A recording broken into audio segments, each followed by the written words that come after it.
Good evening, everyone, and welcome to episode 49, would you believe, of Campaign 2 of Malt Magic. This is the Planar Detective Agency campaign. I'm going to start off with a massive thank you, actually, which was for Fletch last week.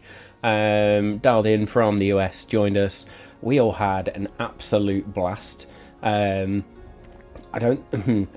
This is no disrespect to anybody else out there. I don't think I personally enjoyed an episode that much in a long time. The humour from everyone, including the fans, including people watching, was incredible. So I want to say a massive thank you to Fletch for that. A massive thank you to the crew for all the input as well. And just what an episode. So if you've not caught episode 48, where the hell have you been? Please go and watch it. It is an absolute doozy, and it also sort of closes out one arc and sets up another one, if you like. So it's a good place for us to regroup, which is what we're going to do tonight.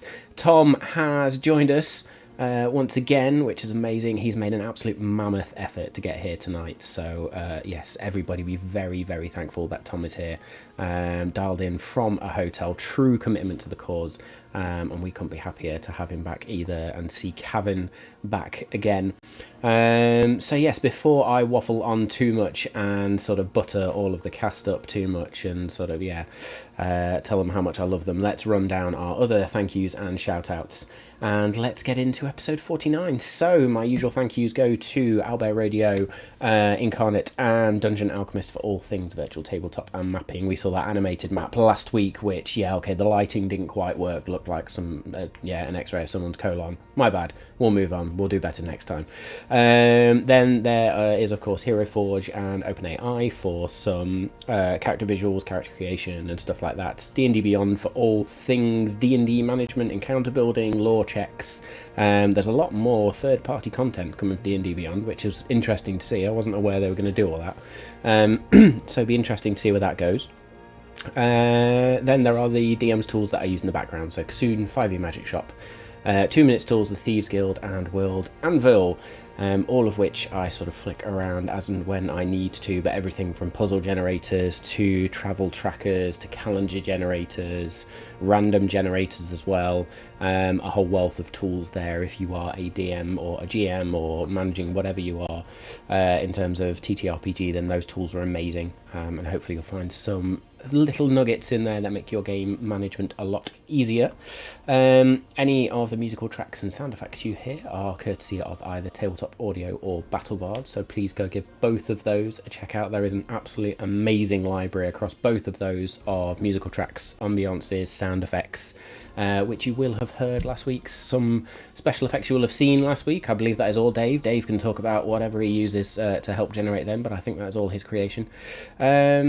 So cool, I think that's the usual sort of tools shout-outs. Of course, a huge thank you to Homie and the Dude and to Tom and Bodhi for joining us over these last sort of, I think it's almost 20 or so episodes now. Feels like they have been here forever, and we are eternally grateful. But of course, a big thank you to the Eldritch Press as well, and to Fletch for joining us last week and his continued support. And also a big shout out to Games, Gags and Geeks, who continue to run their Storm King's Thunder campaign on Saturdays US time, so please go give them a look out. All of their videos are available on demand as well, so you can go check them out as well. Please don't forget to check all the social media. There will be sort of links, updates, funny moments. I have clipped the moment of Ottoman's final words last week. We just need to make sure we get that sort of published out, and you can all go view that. That is available on Twitch. I believe it should be published, but we will make that available elsewhere as well. And all of the action happens on our Discord server, so please come and join us over there as well. Now, this episode, if you're not joining us live tonight, will be available on Friday on YouTube. Is currently streaming live on Twitch and YouTube. And of course, the episode will also be available from wherever you get your podcasts on the Friday as well. And thank you for the continued support of the podcast. We are well on our way to 4,000 all-time listens. It is phenomenal. It's amazing to see. So thank you very much. And with that, I think I've managed to get through all my shout-outs and thank yous and the general intro without too much mishap tonight. So, my usual warnings, of course, apply. There will most certainly be adult humour and adult language. You have been warned, but let's get this over with. Or let's see what's in store, I should say. Let's roll.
Hey. There we go. I'm just going to clarify because I got berated for it in those like 30 seconds or so while that intro was on. Yeah. Homie the Dude being around forever is an amazing thing. We love you both. So don't fucking take us to that. Whatever. When I said let's get this over with, this is dude. basically my brain just going, I don't know what to say at this point. So I'm just going to insert words. And that's what we call, ladies and gentlemen, a back pedal. I love my players. Rocks fall, everybody dies. Very good. Right, now the DM feels as uncomfortable as the DM can possibly feel. Should we run down a lineup? Let's do that, and then we'll talk about what happened last week. So, yes, hello everyone. I am Matt. I am a Dungeon Master. I will also be playing the sidekick character of Mace, potentially some other NPCs, depending on what this lot decide to do. But yeah, let's see how it goes. Hello, I'm Dave, and I'm playing Jewel of Shadows, a female Tabaxi rogue. She has been trying to defend her village, and we'll see how well it's gone. An emotional roller coaster as well. Very much an emotional roller coaster, as you should find out shortly. Hello, I am Danny, and I play Lex Ordo, the UNT sorcerer who is determined to save the world one portal at a time. Oh, Fair. so cute. Yeah. So cute. You've been working on that all week. That's what it says on my business card. On my business card. I'm a detective agency, saving the world one portal at a time. I'm Tom. I am back from being away, and I'm the father half of Homie and the Dude. I'm playing Cabin Buckland, and I'm going to respectfully challenge Jules' sentiment about saving her village because she hasn't been around for a while, and there have been some other people that have been doing the hard work there. But anyway, we'll get back to that. Shots fired.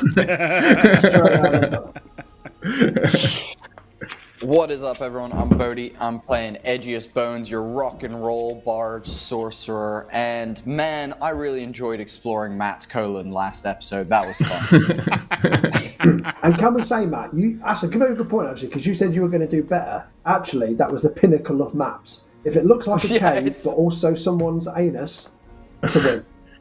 Top tier. All maps have to have a hidden double entendre to them now. That is your challenge. Sphincter door?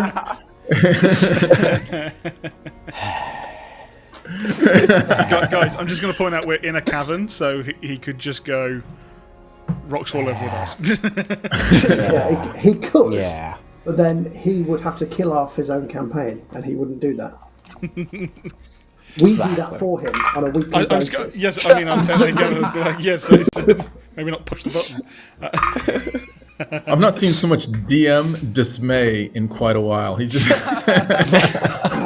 I'm just waiting for the, for the hand on the forehead thing, you know.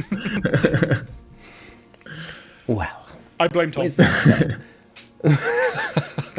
as chaos ensues within what How long are we in? What, 15 minutes into this episode so far?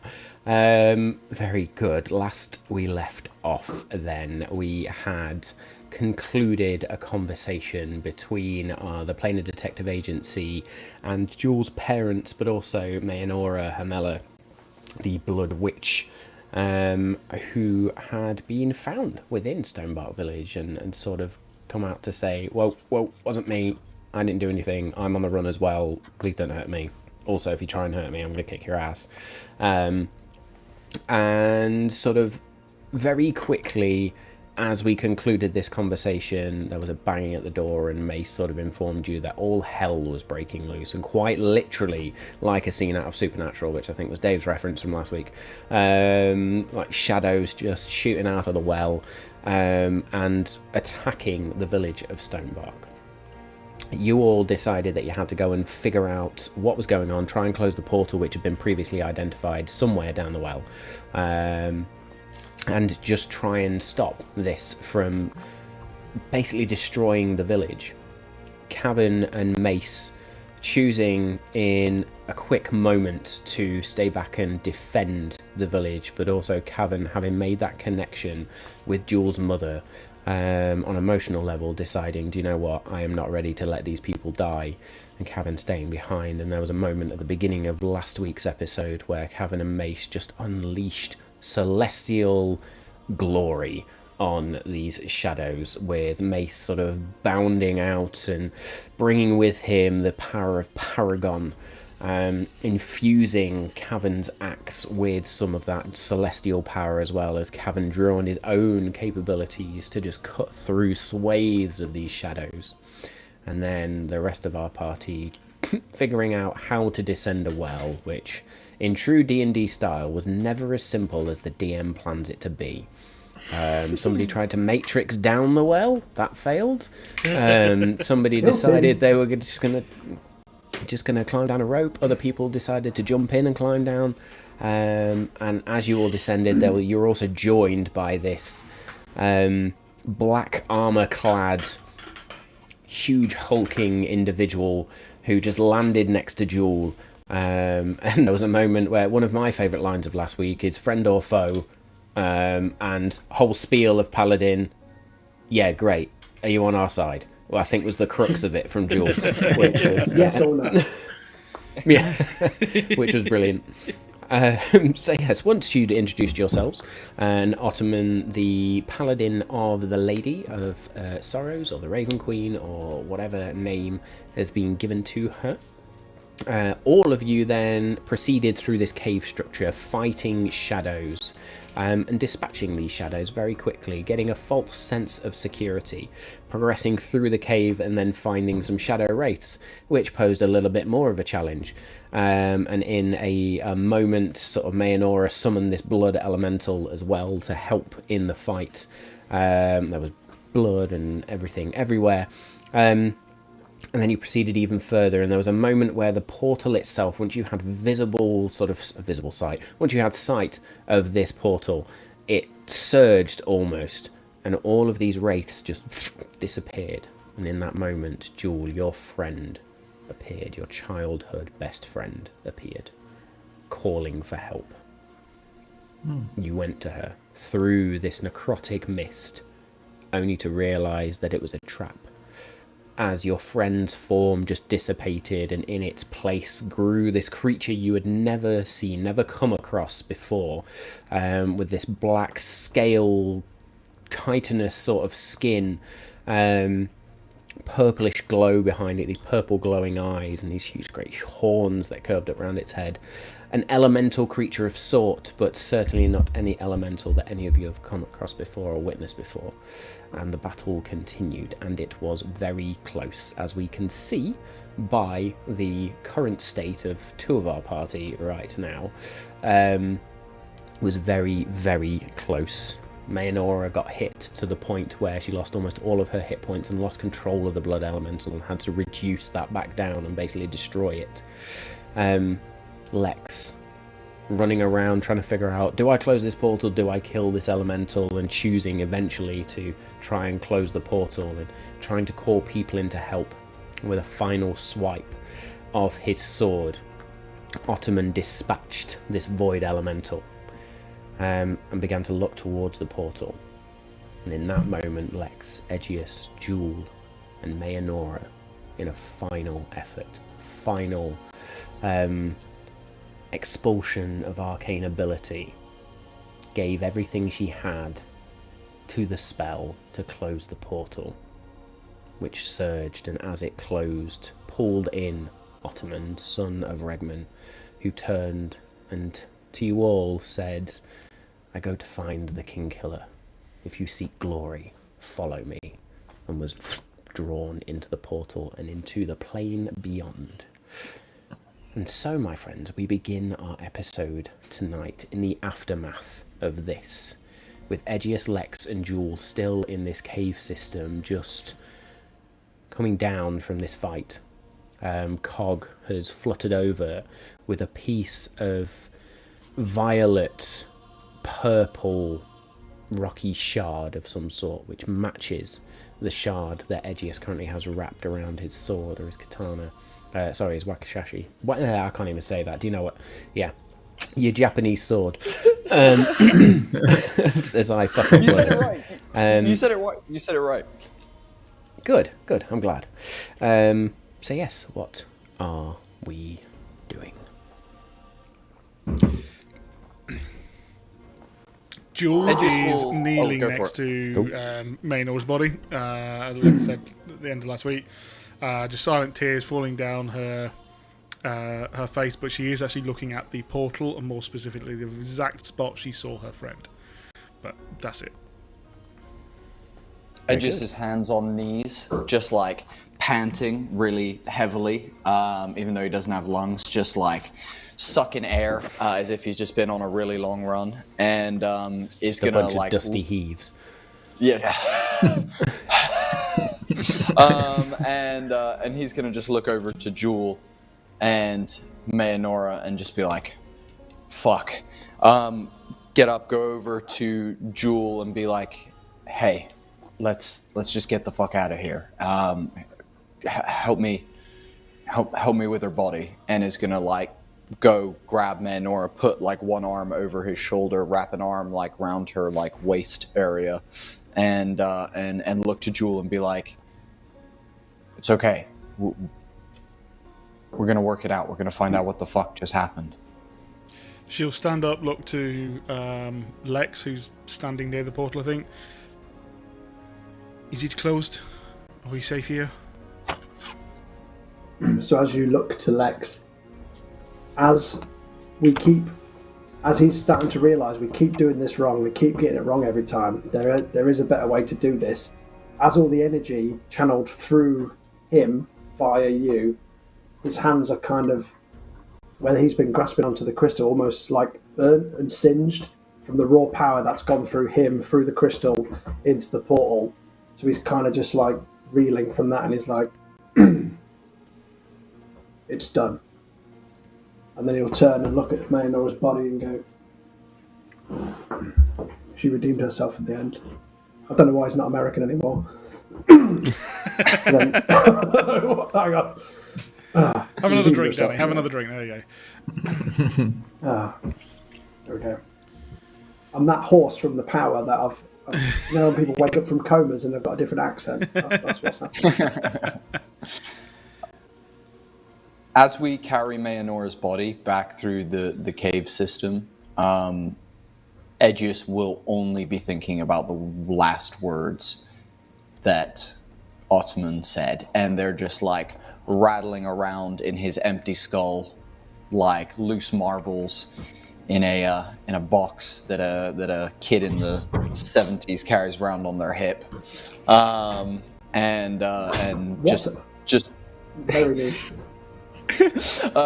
just thinking King Killer, fucking King Killer, and just going around in circles, and also trying to think of whether he knows the family that Ottoman mentioned he was like in service of, basically, and like where he kind of came from, and just trying to like go through in his head whether he knows any more about that. Very good. So the first thing I will say, just in this moment before we continue, is as you lift Mayanora's body, something falls to the ground and just lands with a ting, ting, ting, ting, and rolls. And you see that small dagger that she had used to fuel her spells just rolls slightly away from her. You see this strange, almost like it's been roughly made dagger with this golden hilt of sorts, but a golden hilt with a number of holes in it, and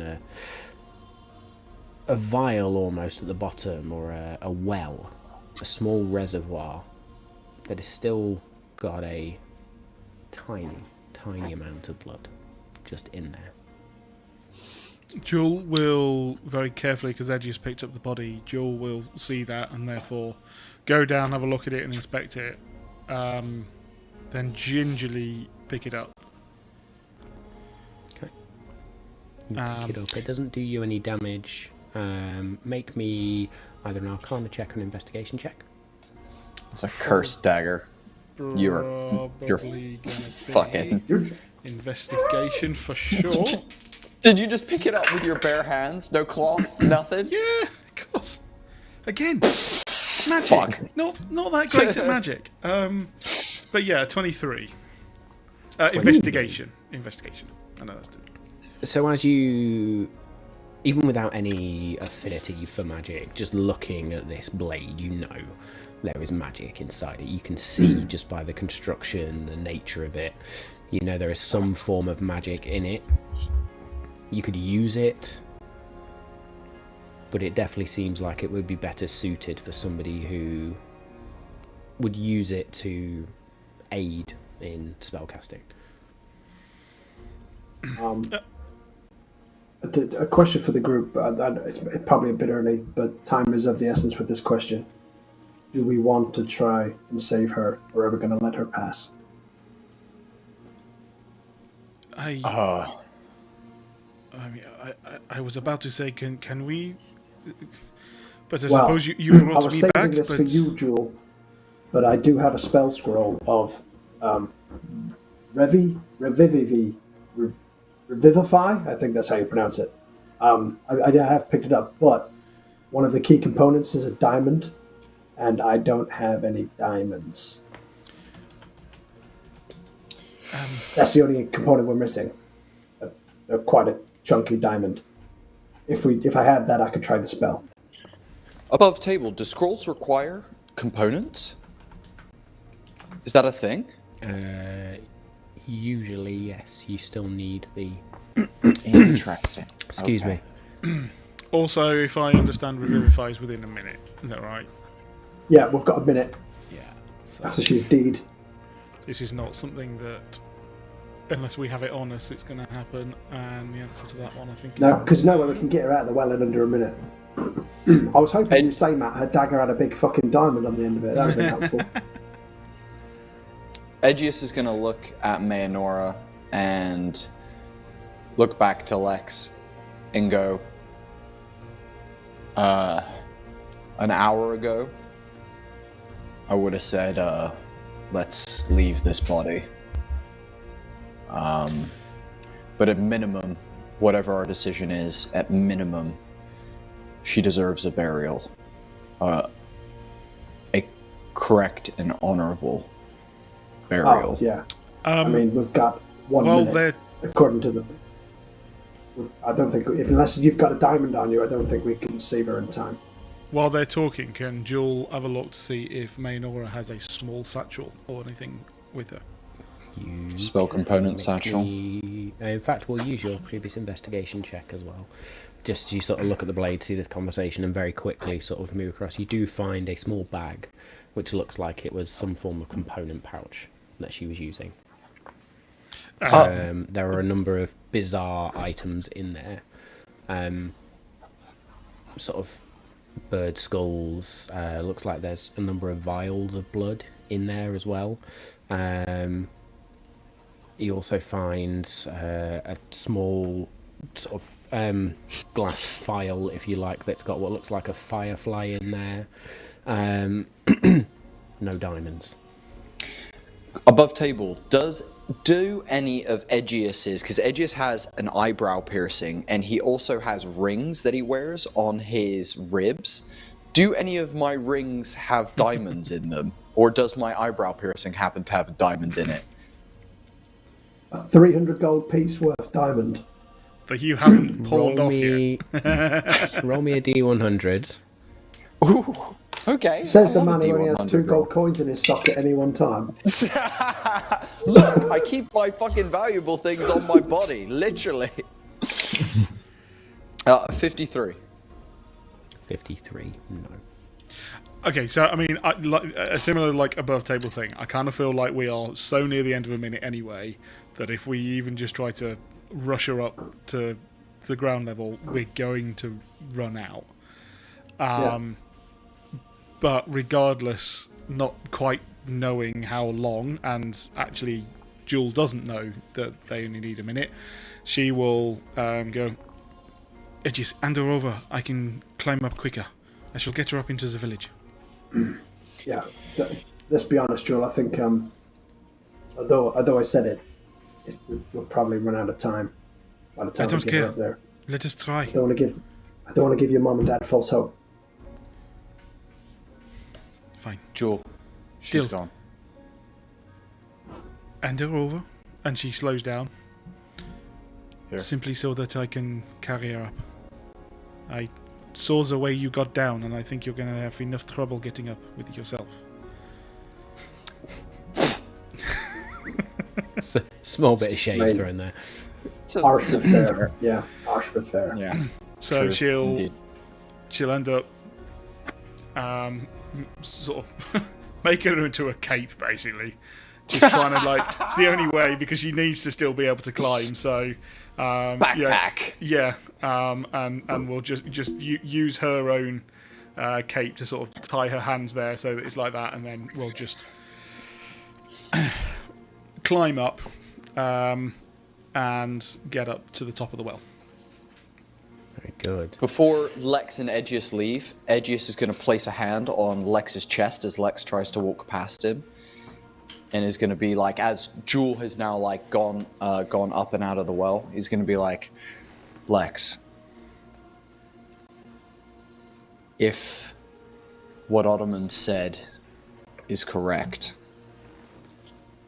at some point we need to go to that shadowy place.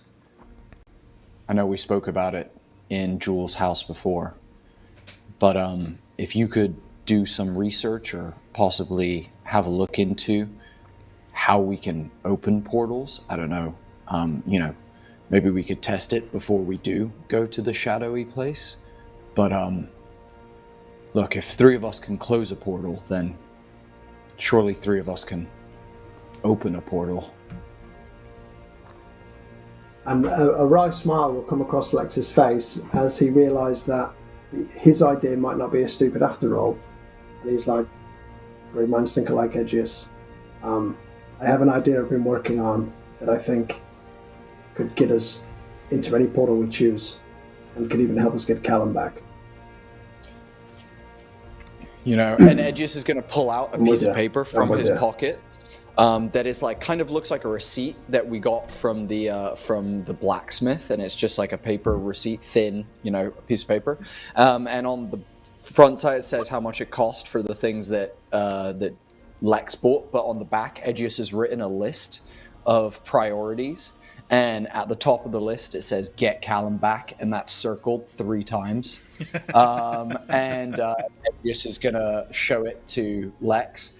The list goes: get Callum back, talk to the Crystalline Isle, kill Klein, save the world, revel in the glory.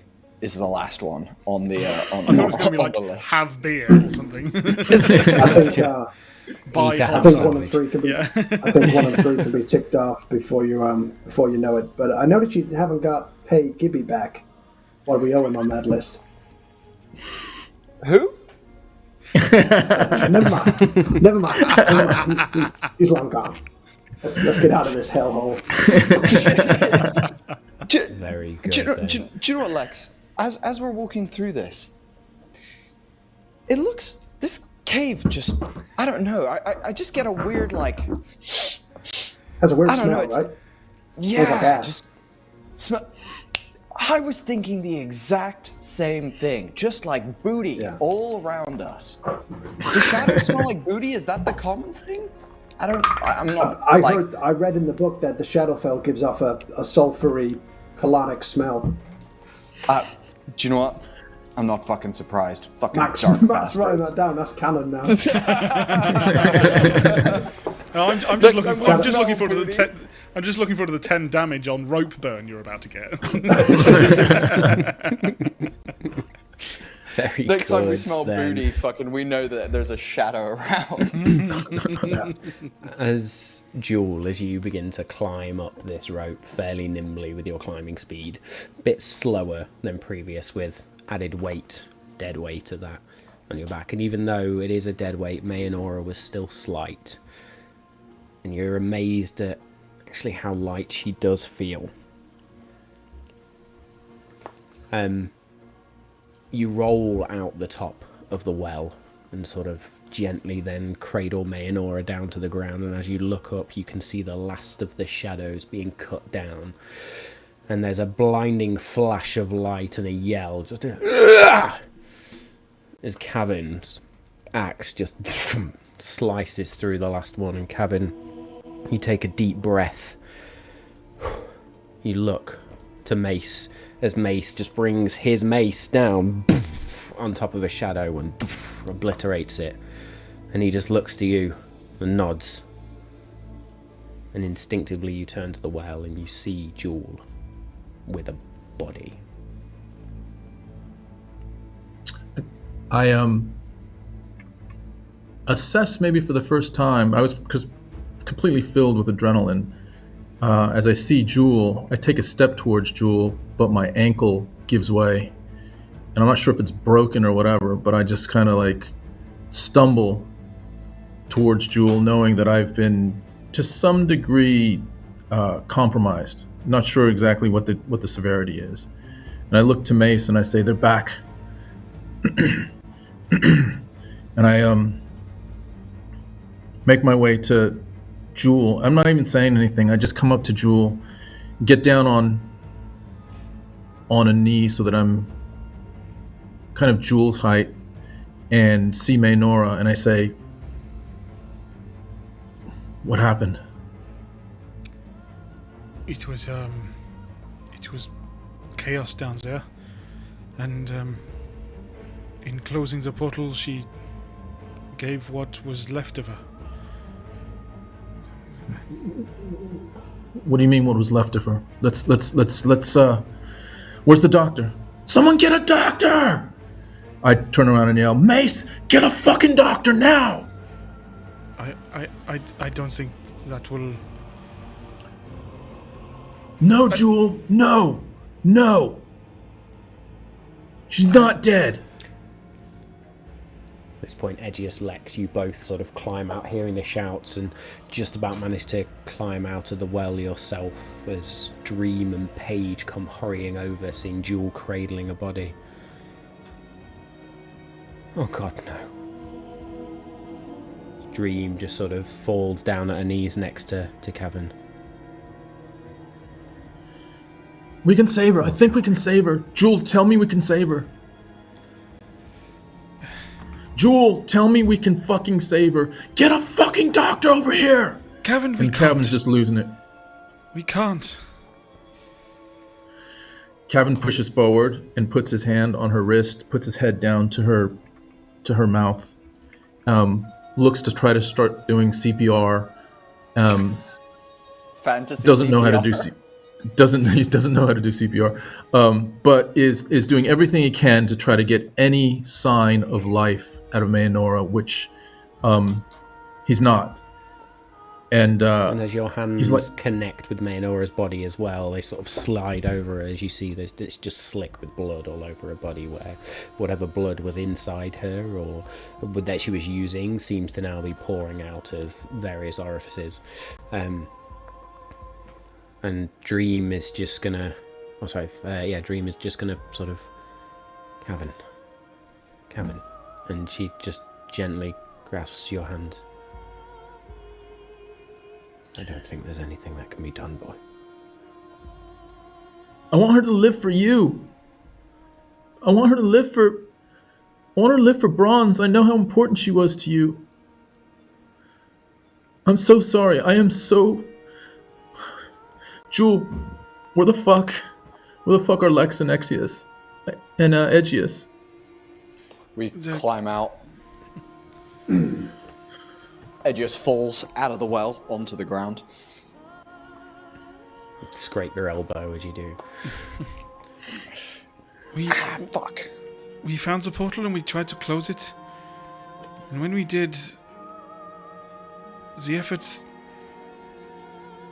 May I know that she helped, but she didn't... She couldn't... You saved us all as I come stumbling into earshot. She died a hero. That's all you need to know.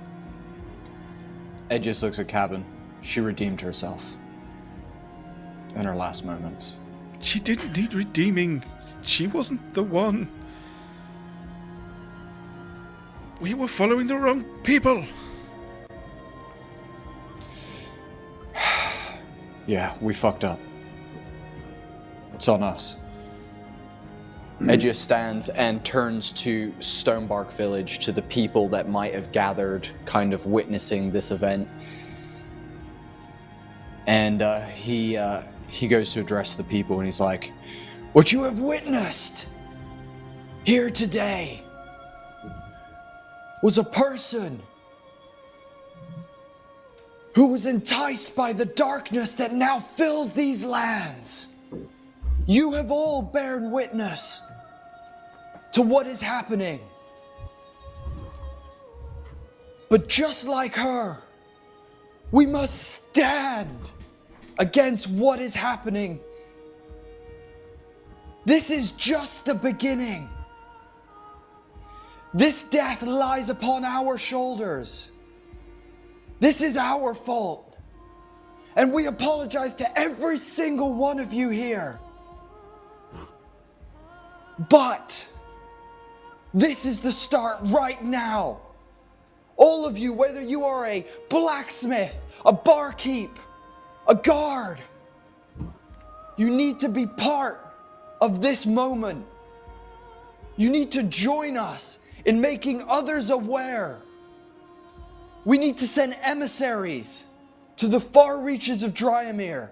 We need to prepare people for what is happening, so more do not have to give their lives trying to fight the darkness, fight the shadows. So hear me now. Rally yourselves. Hug your loved ones. But be ready, because when the time comes, we are gonna need you. The world is gonna need you. We are sorry. And Paige will And wander as you next finish to your Edgius and speech, just I'm going to hold up go like- the Star Touch crystal, because it's still glowing with quite a bright light, as like a beacon of light.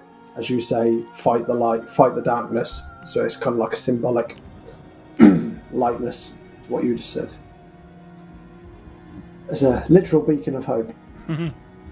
As you do so, Lex, and you raise it up, there is a moment where your hand gets warm, and then hot, and then burns, and you drop the Star Touch crystal and it just tumbles.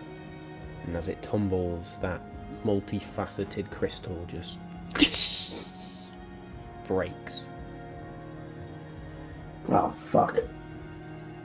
and becomes 4 individual shards that suddenly just streak out, almost join and sort of float around themselves in the air before then shooting down to the 4 of you. As they come cascading down, Edgius, Paige just walks up and places a hand on your shoulder. Very comforting words, Edgius. Give yourself time to grieve. A shard hits you, Edgius, and sends you cascading backwards. And as it hits you, you feel a familiar cold seep in to your bones. A cold that you have not felt in nigh on 30 years. And then you feel a splash. And you look around and find yourself in a shallow pool of water that stretches as far as the eye can see. It is dark. It is cold. But you are no longer in Stonebark. Make me a perception check, please. Guys? Guys? Edgius will like sit up in the water. Oof, ouch. That is a 10. No, an 11, my apologies. An 11. Takes you a while to hear it, but eventually you just hear this.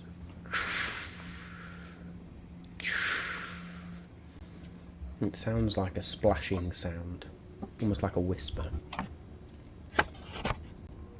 And then you realise it actually sounds like somebody rowing.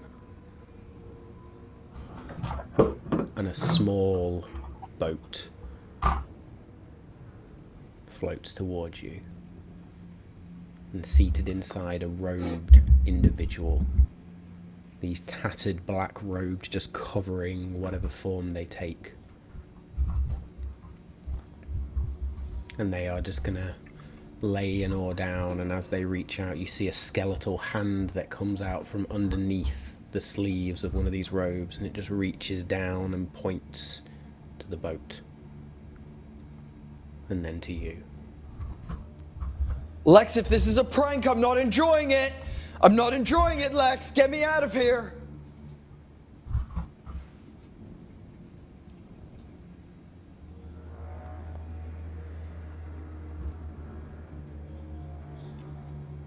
Who are you? Pointing at you into the boat. Edgius will try and like ignite his hand in fire, as if he's gonna cast, firebolt.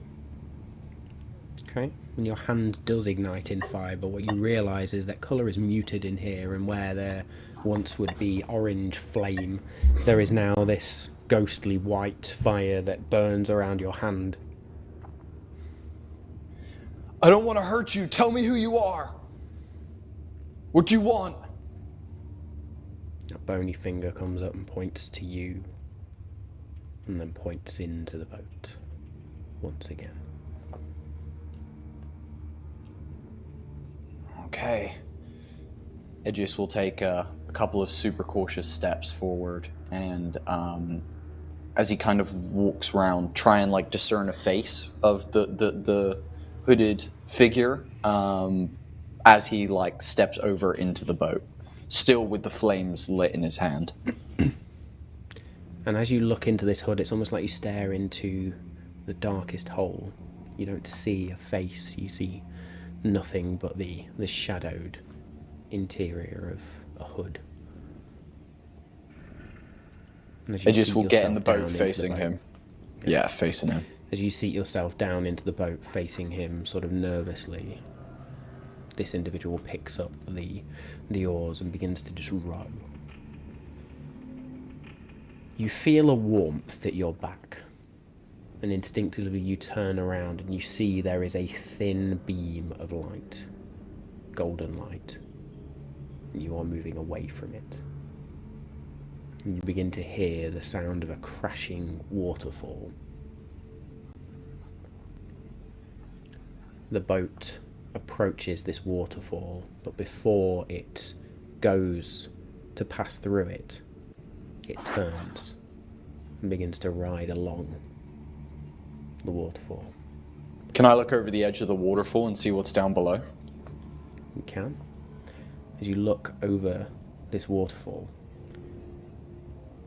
you see 2, 3, 4, 5, 6, 9 precincts, or 8 precincts, I should say, of this grand river.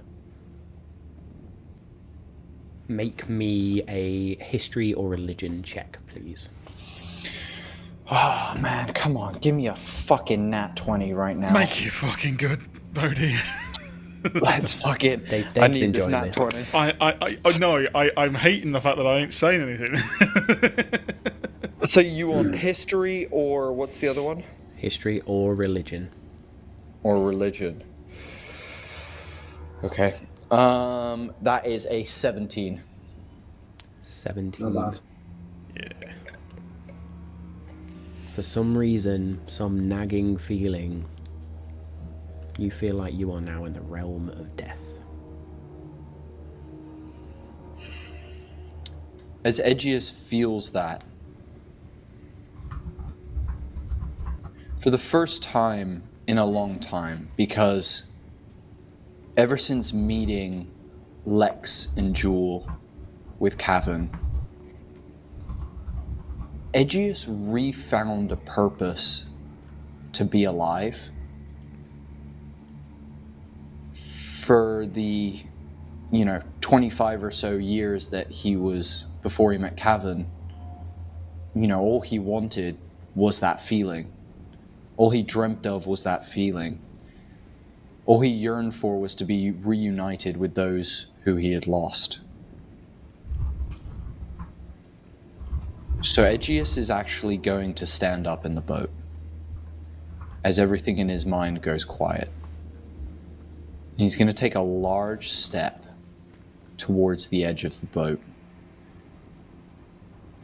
and is going to almost feel like a heartbeat in his chest. And that heartbeat almost singing to him. And as he listens in to that, musically in tuned as he is, the beat almost sounds like it's saying, "Jump. Jump, Edgius. Jump." In this moment, then, you not only feel a cold pinprick at your back, but also an unnatural warmth on your chest. And as your hand goes to your chest, you reach into your pocket and you feel the warmth of 2 seeds. As you turn, you see that this individual has actually hooked their long, bony finger through the back of your vest and is just holding you there. Is it not There is a time? chorus of voices. One ancient, dark, shadowy, one rich and vibrant voice that you would recognize. Now is not your time, Edgius Jones. We bring you here as revelations are made to bestow a gift. Nimue? Is that you? If it is, I'm sorry I haven't planted your seeds yet. I'm doing it. I really, really am. I've got There's a one. I've dark put one in voice. there. Silence!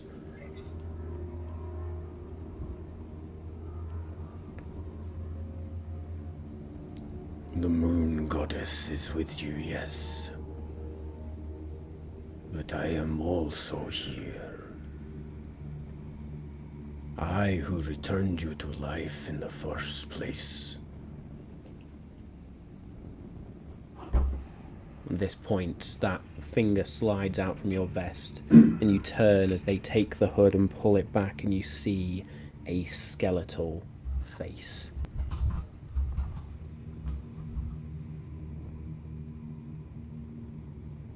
Edgius just lost for words. Sorry, go on. Sorry, Matt. I am Charon. am the master of this river. Her right hand. In her realm. Though she is now weakened, I am her power in this world. Her is in Nimue? No. The lady. The shadowed mistress. The lady of death herself. The queen of ravens.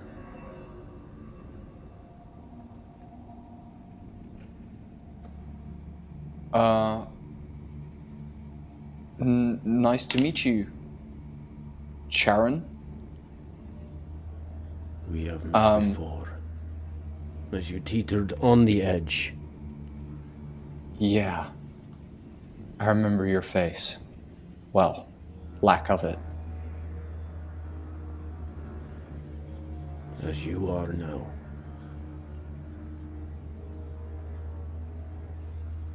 At this point, Nimue's voice then sort of shines through. Aegeus, you will have questions. The seeds are there for you to plant when you see fit. Do not apologize. You have planted the one I needed. This world, your world, faces a graver threat than you would believe. You are going to need help. We, in unison, offer this help. If you are willing.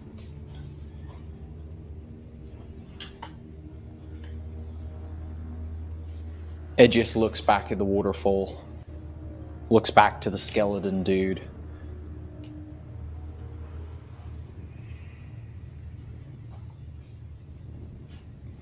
But I'm not strong enough. I'm not Lex. I'm not Jewel. I'm not Cavan. Hell, I don't really remember who I am anyway. This will be your journey.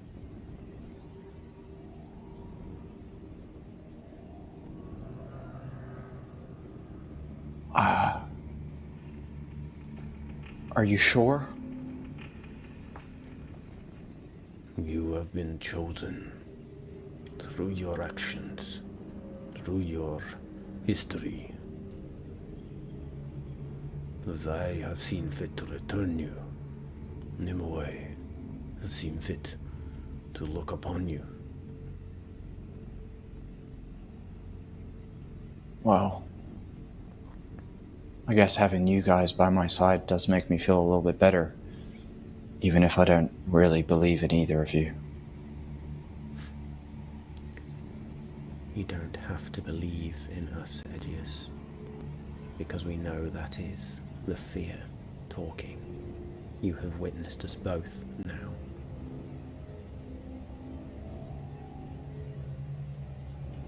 I accept. Very well. Big skeletal hand just pushes you, and you feel yourself tip out of the boat. And as you fall, and you look like you're about to fall into that waterfall, you land on grass, dirt, back in Stonebark Village. But something is different about you. There is a power. The shadows just seem to lick across your body slightly. If you refresh your character sheet, there will be something new for you in your feats. Holy shit balls. That was Oh cool. boy! That was intense. Lex, Oh fuck. My turn. where your hand burns, one of those shards just returns and slams into your hand, and you catch it. And Cog looks on you. As you look into Cog's eye, there is just this blinding flash of light. And as you look around, you see home. Or a home that accepted you when others didn't. And although your memories are perhaps not what you thought they were, you now stand in that plane of order, atop a grand gear as it slowly turns. You see a line, a march of Modrons just swoop across in front of you. And that familiar rhythmic and it just feels like home.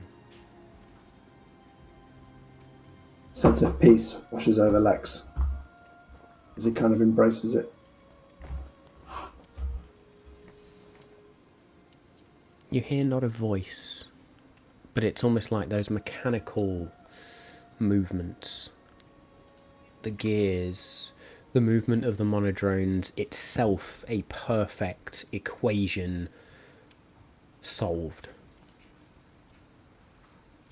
And in those sounds, in that perfection, you feel the acceptance of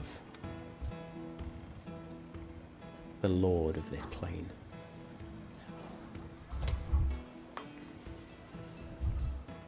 You see from the gear in front of you a number of mechanical structures begin to form and a sort of apparatus appears in front of you.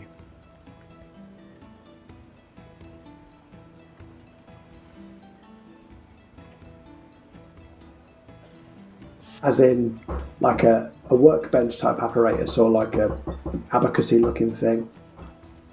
Would you like to get closer What and I'm saying. figure it out? Yeah. Almost as if I instinctively know what to do, I'll approach the apparatus. You wander up to what actually looks more like a human or a humanoid tall capsule of sorts made of gears that you could stand in and walk into. And you see these two armholes with handles at the front.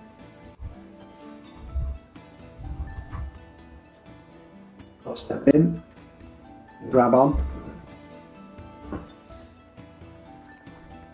Gears just begin to click and as this capsule encapsulates you. And there is a moment where you feel something at the back of your head, just and something metallic pulls away. You realise it's the back of your skull. Oh, that's fucked up. I thought it was going to be like the Matrix for a second and I was going to learn Kung Fu. But no. The back of my head's gone.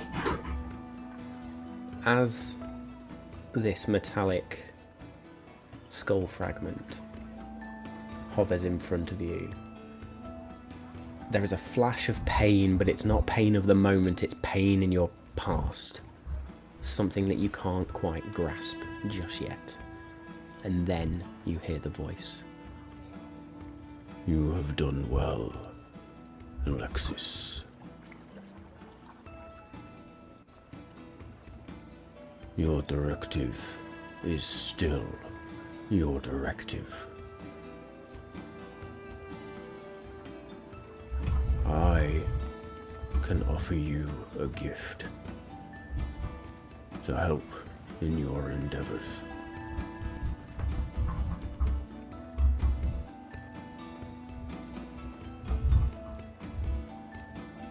Of course I'll accept. My directive is more important than ever. Any help you can dissuade the equation in my favour, I must accept. Your acceptance was never in question. The equation will be solved. And with that skull fragment just lands in front of you, and you see a number of new cogs and gears they get inlaid in this mechanical skull fragment. And when I say skull fragment, it is only probably an inch by an inch, but these tiny intricate gears just get inlaid into it. And then it comes back around, and you realise in this moment it's you that is controlling this, with those handles that you hold on to, just twists and turns, almost like the most precise of surgeons, as you just extend this arm back behind your head and feel a little click and a turn and a flash of light. And where you had sort of caught that Star-Touch crystal fragment before, you now find yourself with two fingers just feeling at the back of your head, looking around, back in Stonebark. And if you refresh your character sheet, Amazing. you'll find a new feature.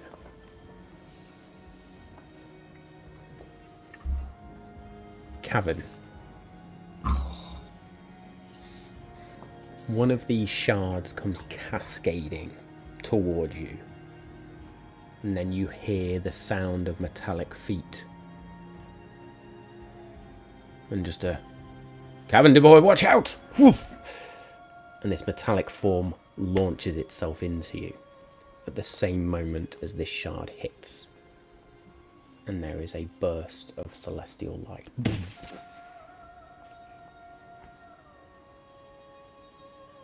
You feel weightless, calm, warm. You can feel grass beneath you, and as your eyes open up, you can feel that warm glow of sunlight as it shines upon you. Mace is nowhere to be seen. Instead, next to you sits a different individual. A figure adorned in robes of white and grey. A serene visage across his face, deep in thought. A halo above his head, half dim, half bright. A symbol of balance. As they just look toward you.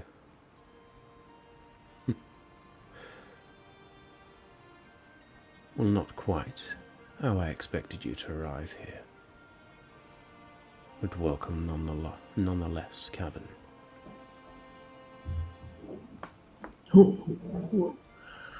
Where am I and who are you? Where's Mace? Where's Mace? Calm yourself, Cavern. All is well. All in balance. Mace is still holding you as you tumble to the ground right now. That crystal you sought has granted us a moment.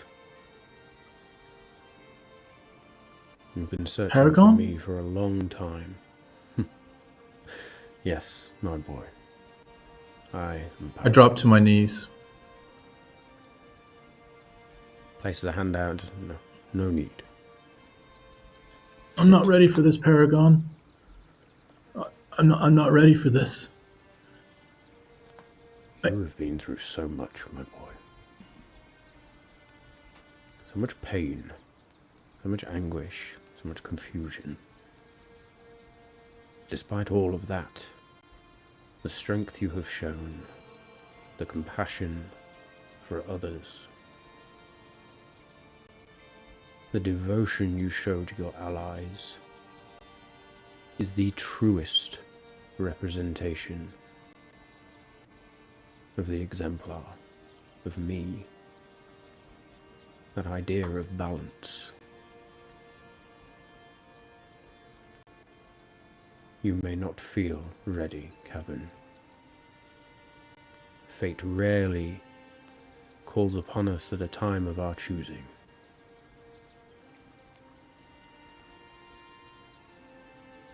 fate calls on you now.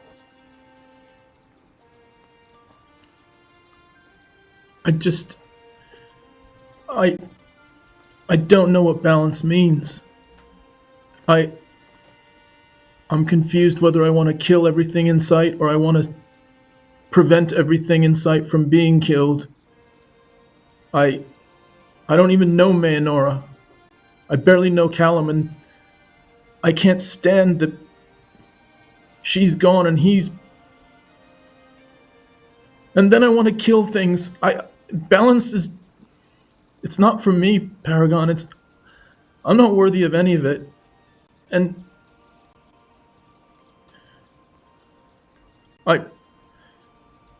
I'm not worthy, man. I'm so sorry. And he starts to try to get up and back away and says, I'm not ready. I'm so sorry for letting you down.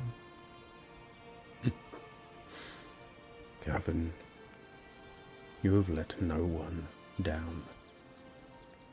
Ever. I know you feel broken, misguided, lost. You took a step not so long back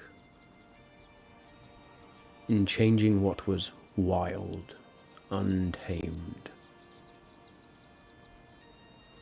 and choosing to tame it into a zeal. You did that in my name. I can't promise you all the answers, boy. But I can promise you that in time they will be answered. I am not asking you to be a blind, pious follower. That is not where your strengths lie. But what I can offer is help, a warmth, a sense of belonging. You wish to help your friends, to protect them, to protect those around you. Yeah. To save your family. Yeah. All of those orphans that you led from the monastery. All of those you saved. That is your purpose. I would never turn you from that path. If anything, I would just gently walk beside you on it. I need your help, Paragon. I don't know how to keep the balance. It seems to swing wildly from one side to the other. I very, very rarely feel in the middle. I feel tortured and I'm just barely keeping it together right now. I just want to be good. And I don't really know how.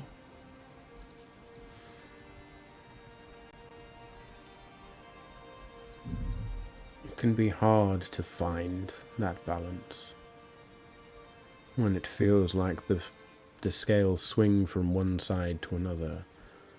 In truth, Kevin, balance is no single state.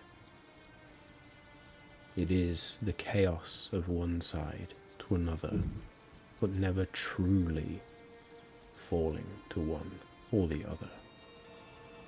That state of flux that you feel, that is your strength, that is your power, that is your balance.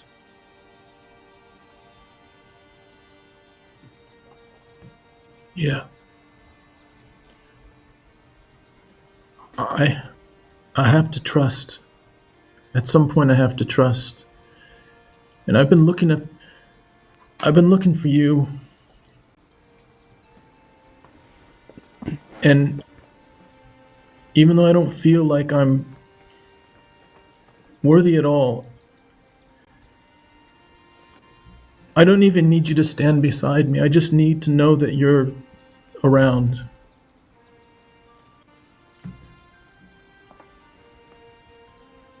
Okay, Paragon. Okay.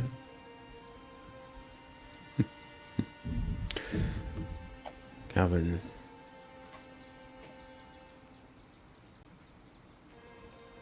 Thank you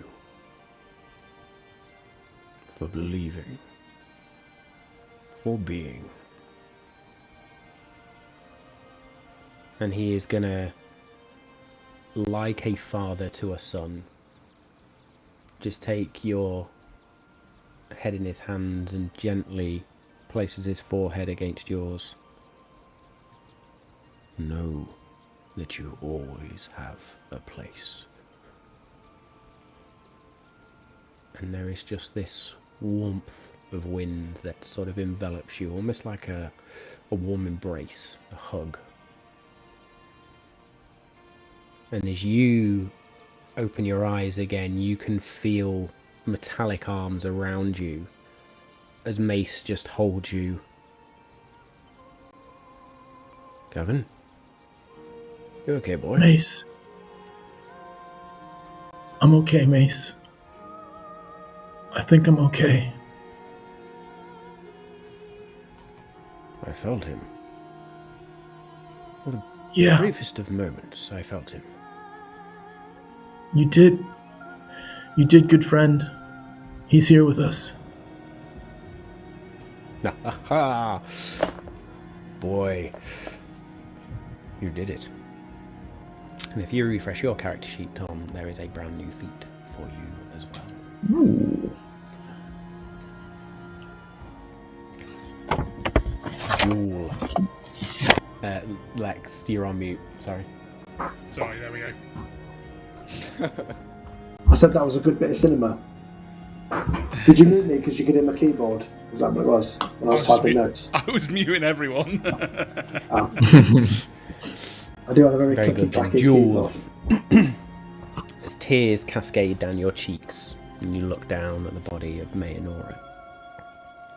You look at your mother, cradling her. Look at your father, whose hand is just extending onto Edgius's shoulder as one shard hits, 2, 3, and then you look up, and a 4th. And like a scene from a Marvel movie, you feel your very spirit pushed out of your body. Stars begin to shine, pinpricks in the night that glow brighter and brighter. The very ground beneath you splits and begins to float away. Great grey rock and big, almost island-sized pieces of this grey stone just float away. That blue-purple back glow as you recognise a place you'd kinda hoped you would never visit again. And you feel yourself floating in the astral plane, and you see that tether, that silvery line that extends from you and then almost out into nothingness. You She just hopes tumble. to never be here again. But almost like this isn't a surprise, though.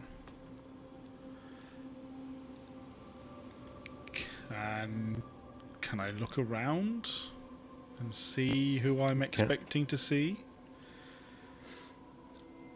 Are you expecting them, or are you reaching out to them? I'm expecting to see them. Okay. As you look around then,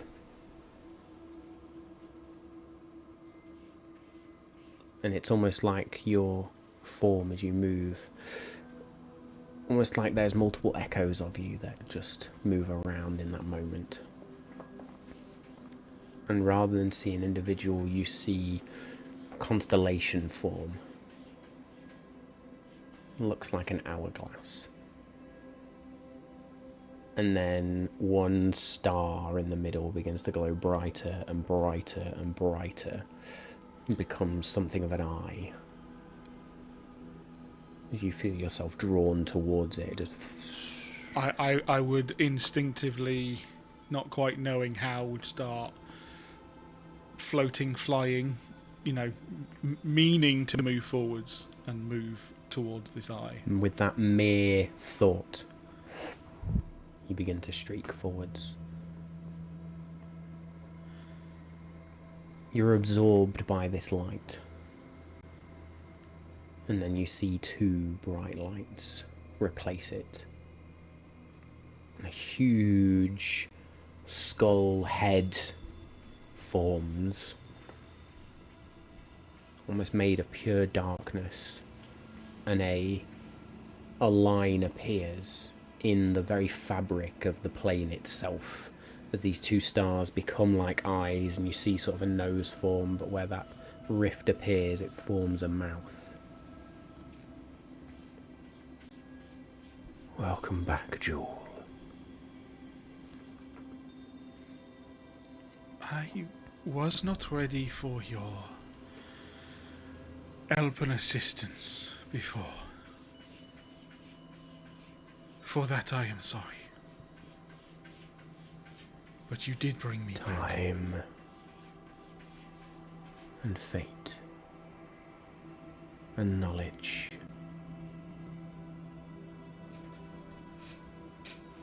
I understand. And I know.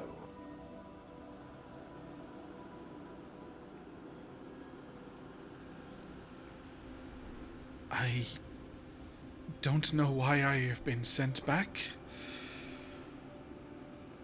But regardless, I feel I could use any help I can get now. Your foresight? Anything.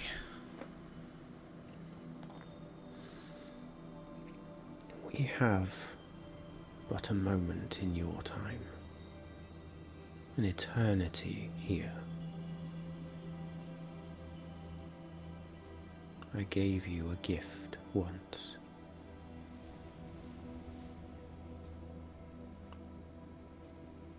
I would like to change that gift.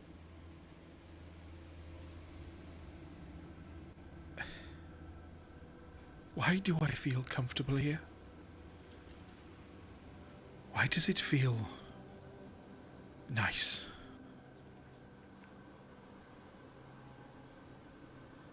I cannot answer that question for you, Jewel. That knowledge belongs to you and only you. This place, this prison for me, is a place of thought, where your very thoughts become reality. It is not a magic of sorts, but more a science. Perhaps this gives you some comfort. Why are you trapped here?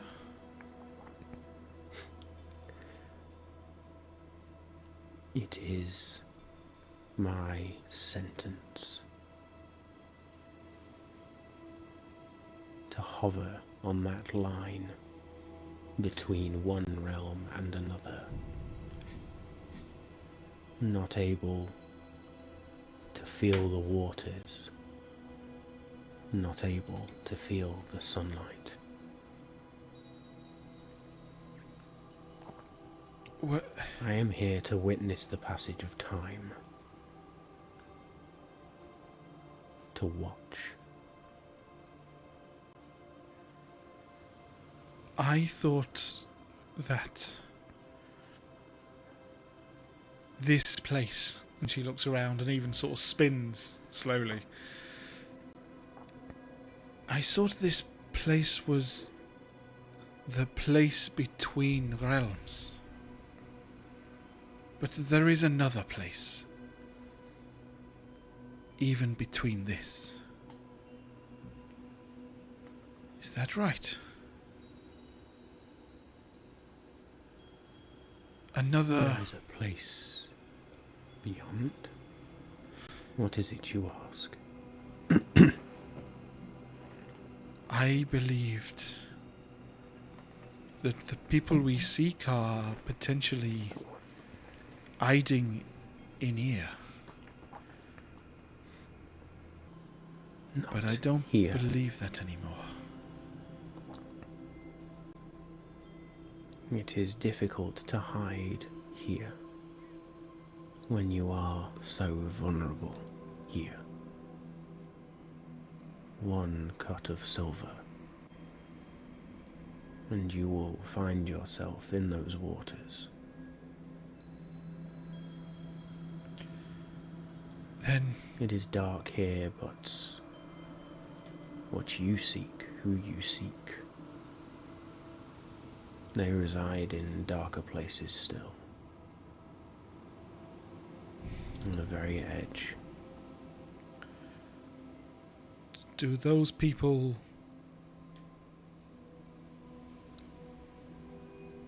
Are they a threat to you, as they are to us? The long, slow blink.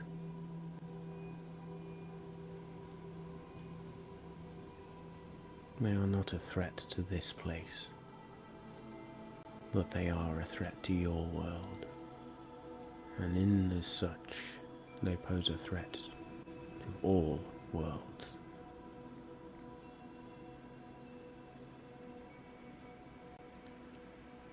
Then I can only thank you from the bottom of my heart for your help.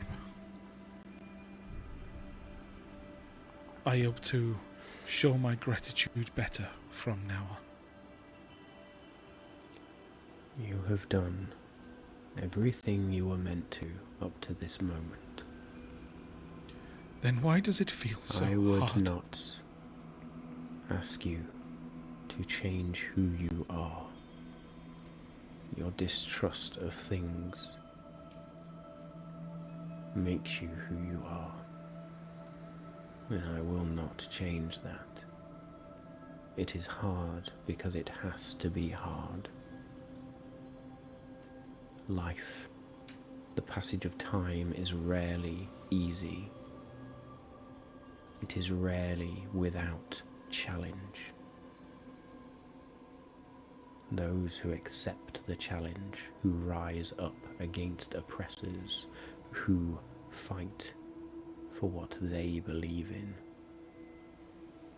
they are the true harbingers of fate.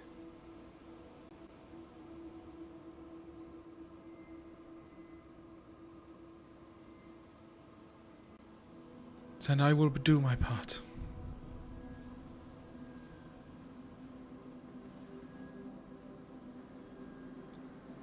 It is done.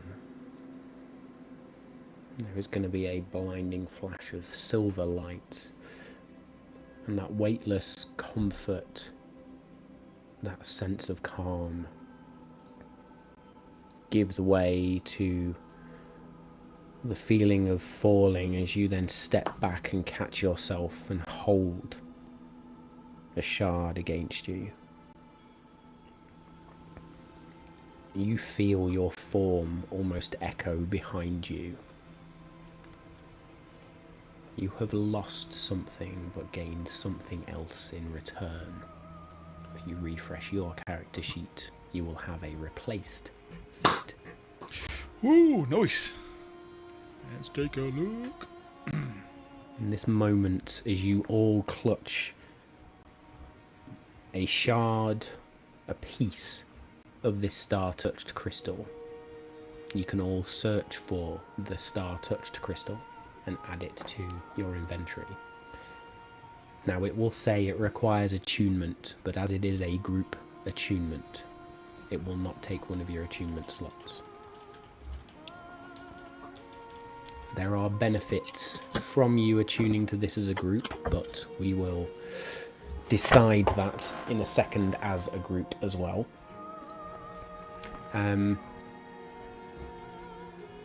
It has been seconds, half seconds.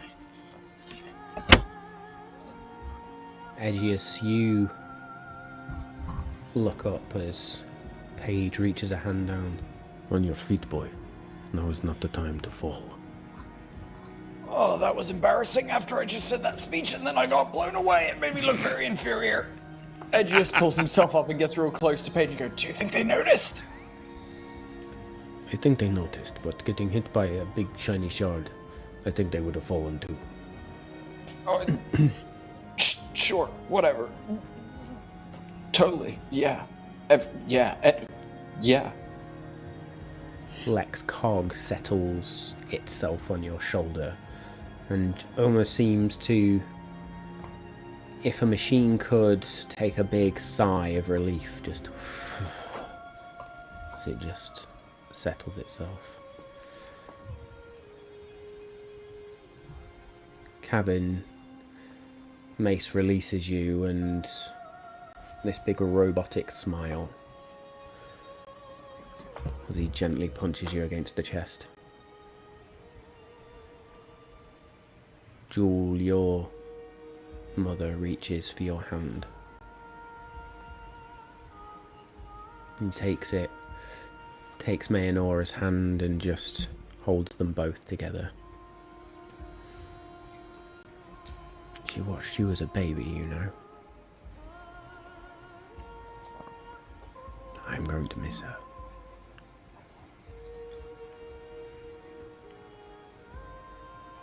She puts her forehead to all three hands and just stays there. She will then release. Your friend's gone.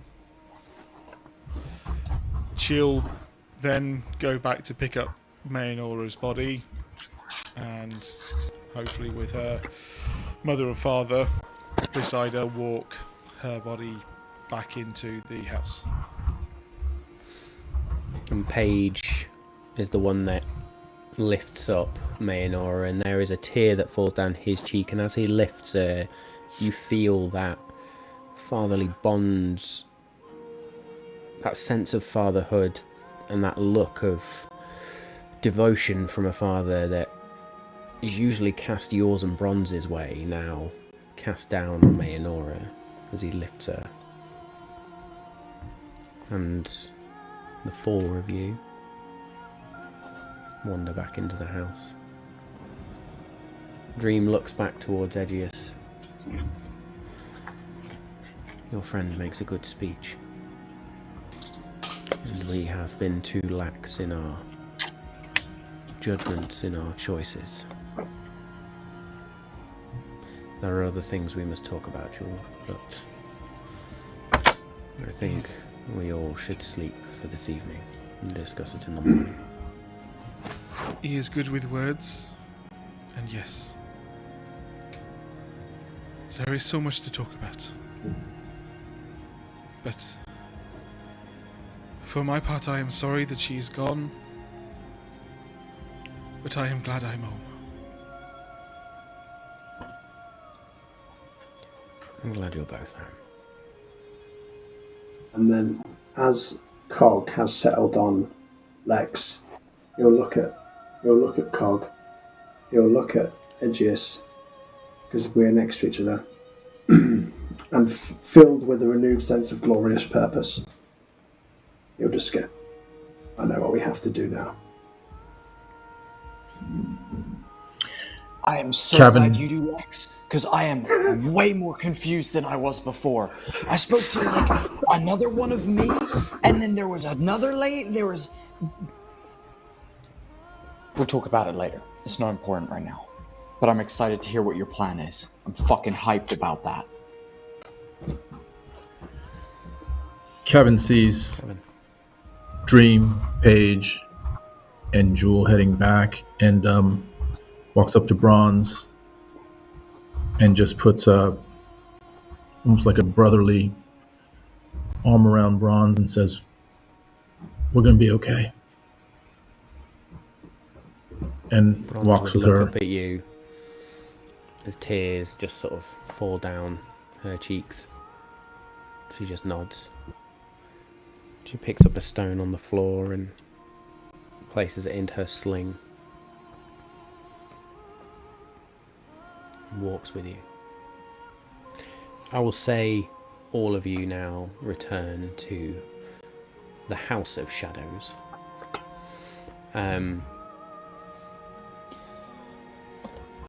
And little is said as you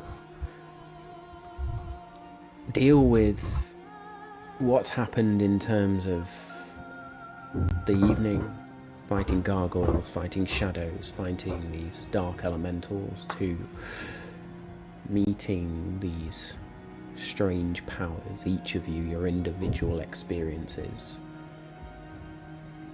memories that are lost but potentially found again,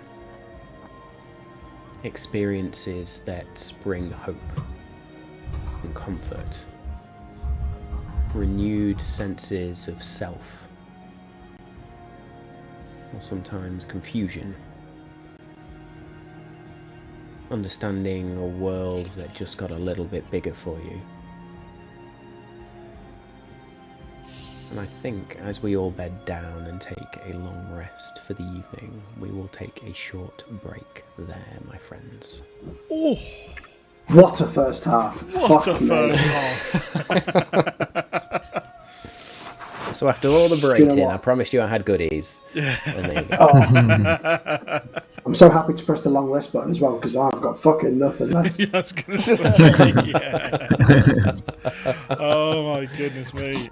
Amazing Also- stuff. So, Also, can I just ask a question based on the abilities of the Star Touch crystal, Matt? Yeah, boy. The stellar navigation part of this.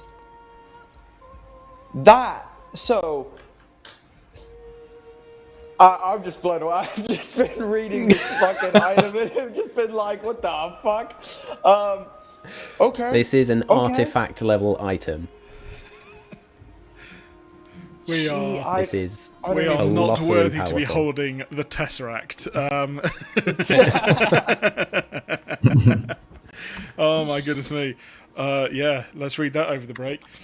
Okay. Question. Absolutely. Question. That evening, are we burying Mayanora that night before we all bed down? I will Is there leave a that burial up to you. or after?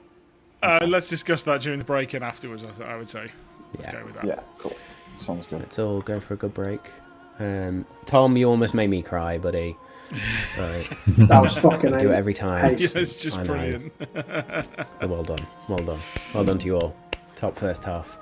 job, Listen, guys. we will be back in a few minutes as we sort of recompose ourselves after those emotional moments as well. I'm getting a and stiff drink. Go to decide what we're going to do next. So yes, stiff drinks all around.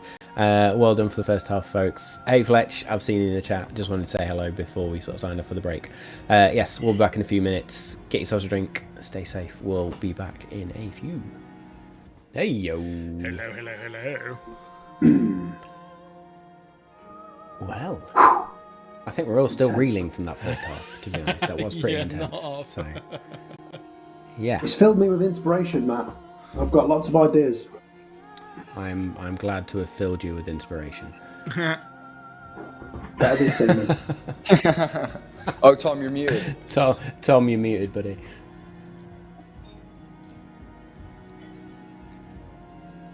Suspense. I was just saying, does that mean we get to take an inspiration? If we're filled with inspiration? Not this time. Question. Not this time. Just a You've had a question. lot of fucking Nicely gifts. You're done. not getting inspiration as well. But good on you. I like you thinking. I'm weirdly kind of glad of that because I still have my inspiration that I haven't used, otherwise I would have wasted it. Me up. That's Very back mine. good then, as much like everything else apparently in the gargoyle fight, mate. Yeah.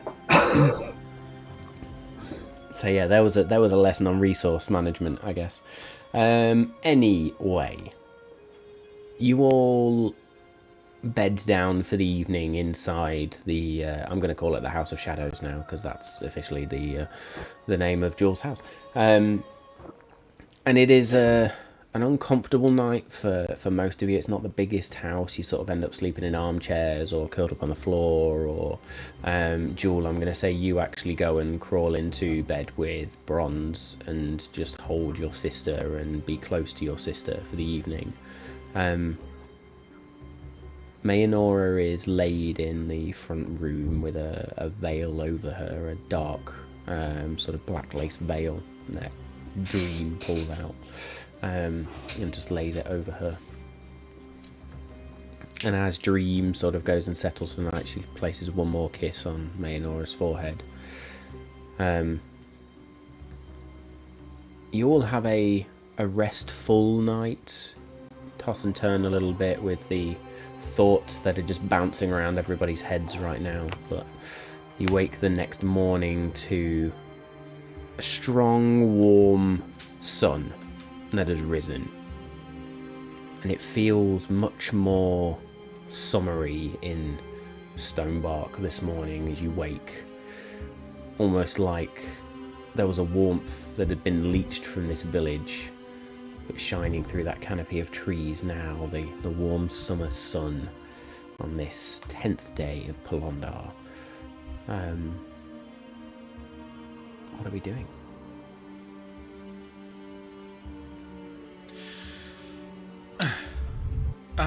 Jewel go will to, be helping make breakfast with Cool. Jules helping make breakfast. Tom? I approach Lex and say, do you know the thing that you do where you sit down and you get quiet and it seems like you go to a different space or you get really still? Does that help with your balance?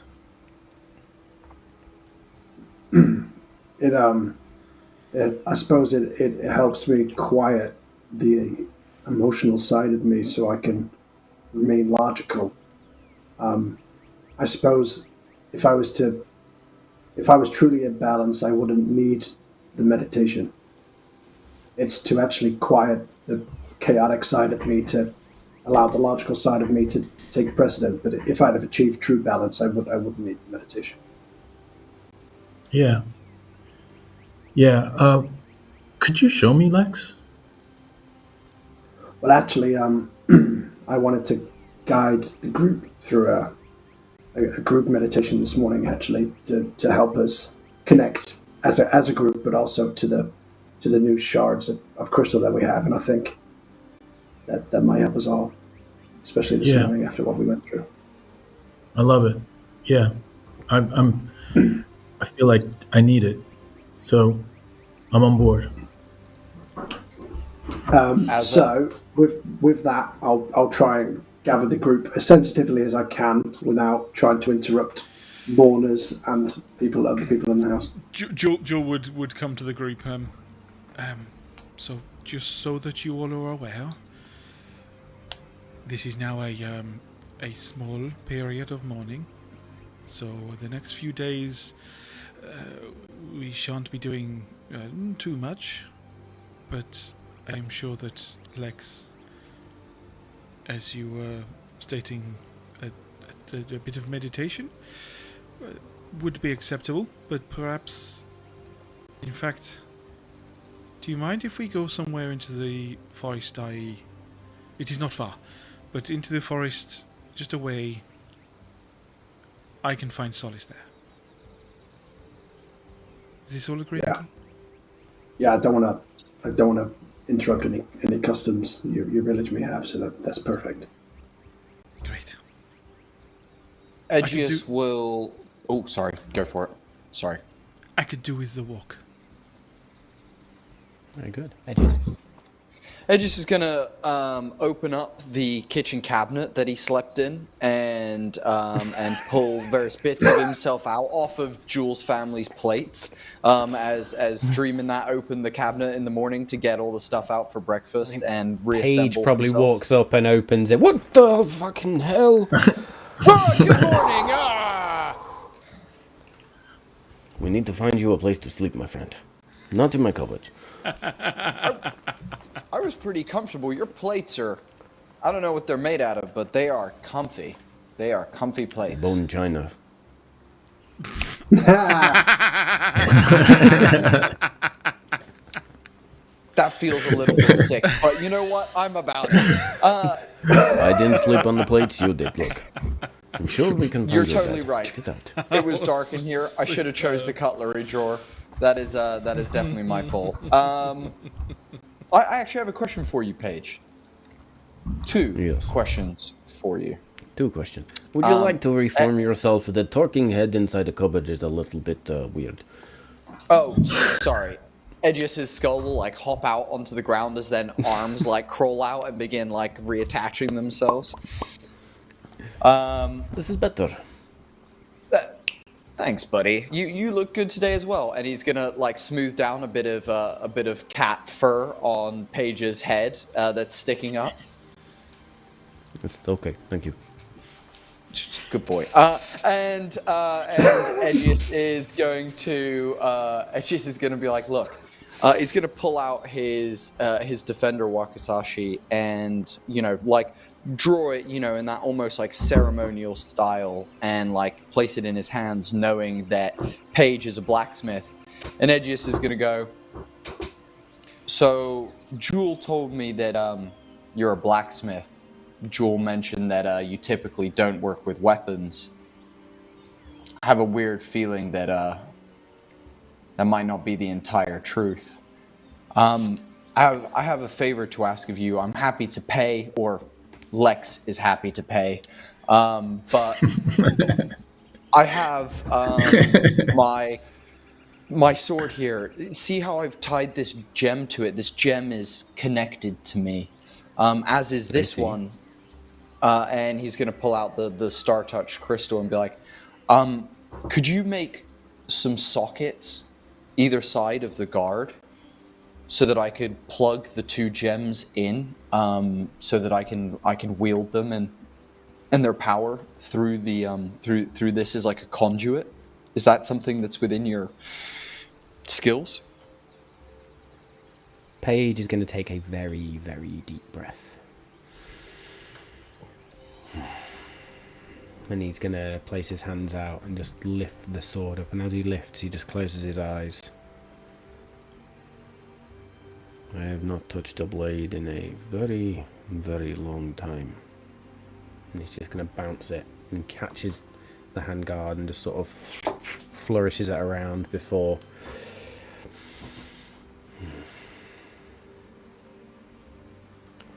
This is a fine blade, Edgius. Thank you. Thank you, Paige. One second. Sorry, I'm just putting something together.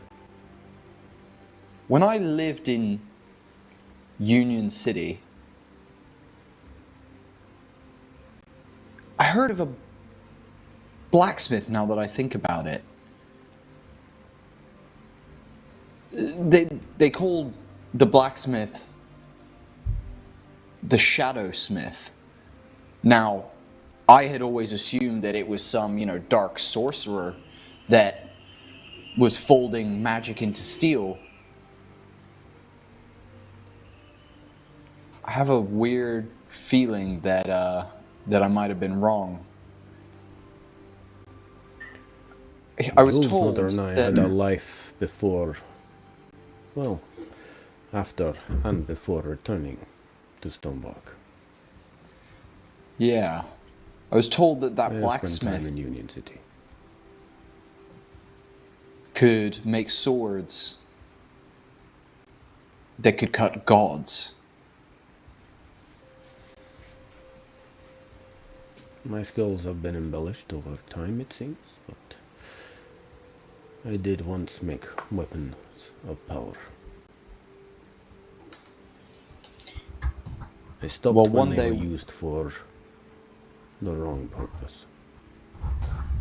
Well, one day, Paige, when I am more worthy than now, I would very much like to return and possibly have you make me something that a swordsman of a skill level of which I aim to become is worthy of wielding.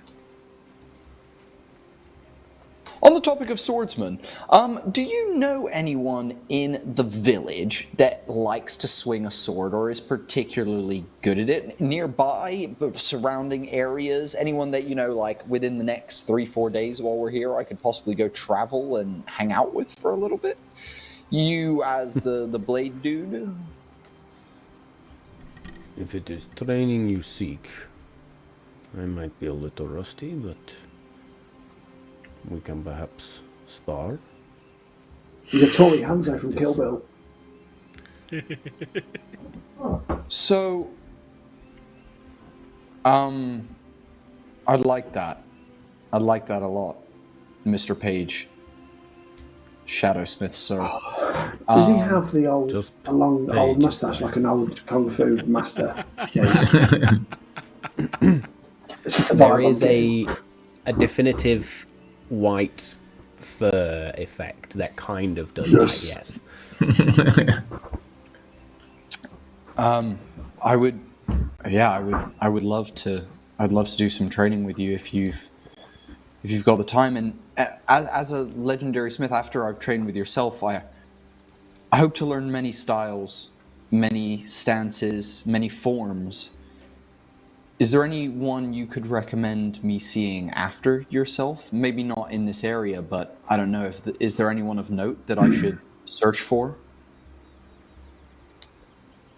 There is one swordsman who I think would be worthy of your time. He was my master, my sensei, long ago. His name is Kenji Matsumoto. What a name! Finish the. Just happens he's the third person in the triangle with Klein and the Yes. and the Shrouded Lord. Don't ruin his plans, Danny. You spent time in Union City, Regius. I am Yes. surprised you do not already know this name. History check. At the very top of the city, there is a dojo. It is hidden. Go there with purity in your heart. Seek out Sensei Matsumoto. Maybe he will see fit to train you further.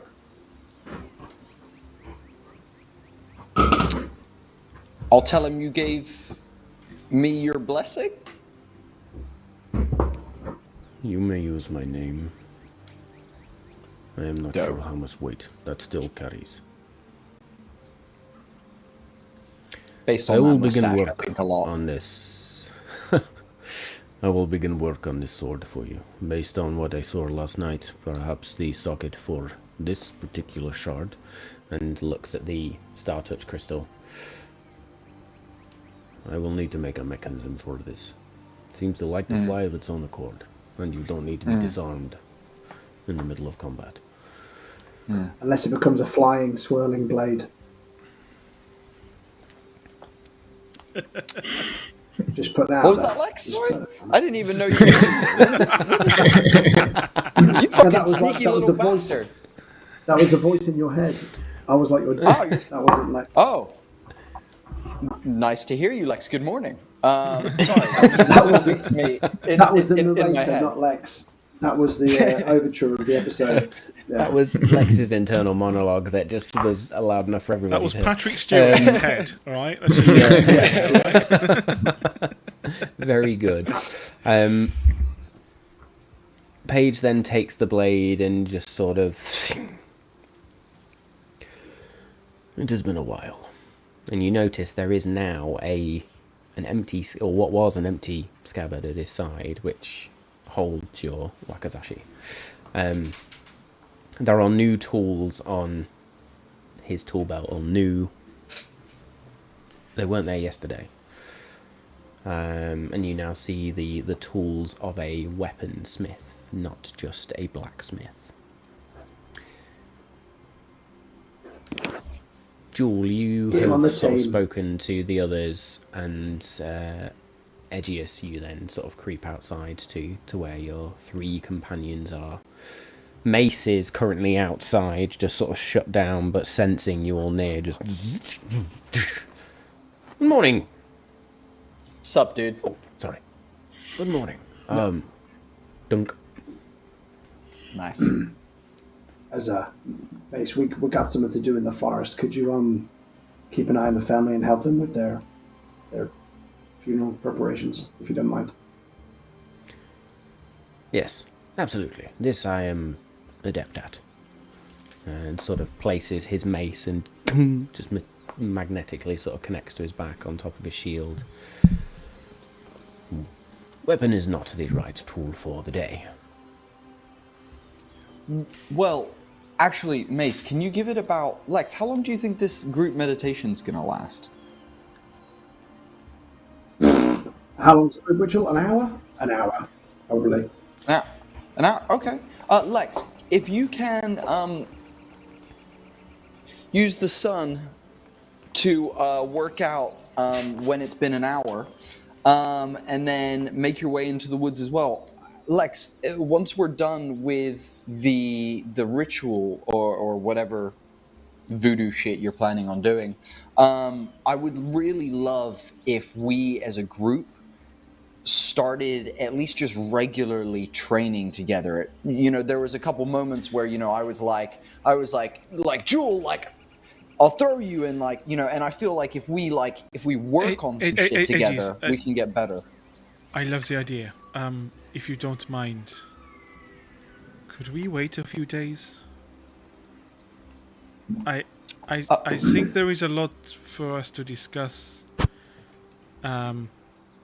Most of the village will be in mourning, and I think it is nice if we take this break, chat, and then I will be the first one with you to find out how to work in strategy. Would you do this for me, Edges? Hey, I don't want to overstep any sort of cultural, religious, cat-like. You know, I don't know what you guys do. I'm not from here. It is more culture, and I think that we can go through this afterwards. But I am keen to work out what Lex has to offer afterwards.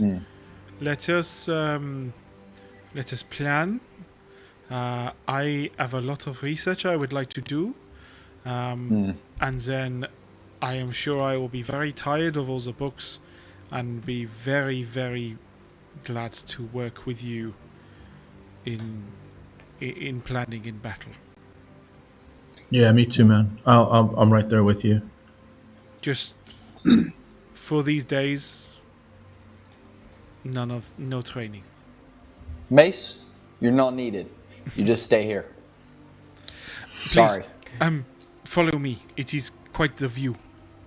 Joel will I'll start. be around. I will help to rebuild as well. Seeing a few houses that are just sort of collapsed and stuff like that. Carry on. So Joel will lead the group out of the village. What we haven't really seen, because we've basically only been here in dusk and darkness, is there are mountains quite nearby. Now, not like proper overshadowing, but certainly you can see over the trees even from here. So start heading towards those. And as we walk through, you get the sense that these are obviously well tamed by the village, but still wilderness forests. Walking through well-trodden paths, we start heading on an incline into the lower foothills of these mountains, and at one point find a section where the trees, there's a bit of a clearing, a couple of rocks outcropping, but it's quite a large area, and actually you then get to see over the forest, over the village, and you can see it's actually quite difficult to see the forest, but it is, I suppose, like clearings in the forest make this village. A river running through, and you do get to see quite a gorgeous view of the sun over this village. make me perception checks while you're travelling as well. So group perception check. Sorry.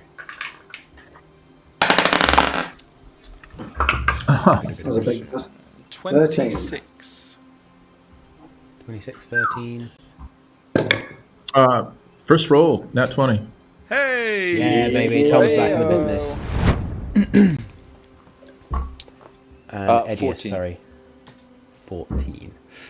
So there's a moment where, as you're wandering, you see what looks like an old, very, very old, overturned wagon and some old, mildewed and rotting, crude arrows in it. Jewel, you're reminded of what used to happen before the Shadows. Stonebark's always been a village of defense. And you remember that long before the Shadows turned up, goblinoid attacks were quite common, and you see now the remnants of a long ago goblinoid attack on clearly a caravan travelling this way. As you go up into the foothills, you see more old signs of older goblinoid paths and some old goblinoid camps. But for where you then stop, it is this place of serenity, of peace, of beauty, as well as you look out over Stonebark Village and almost out over some of Dryamere as well from your vantage point.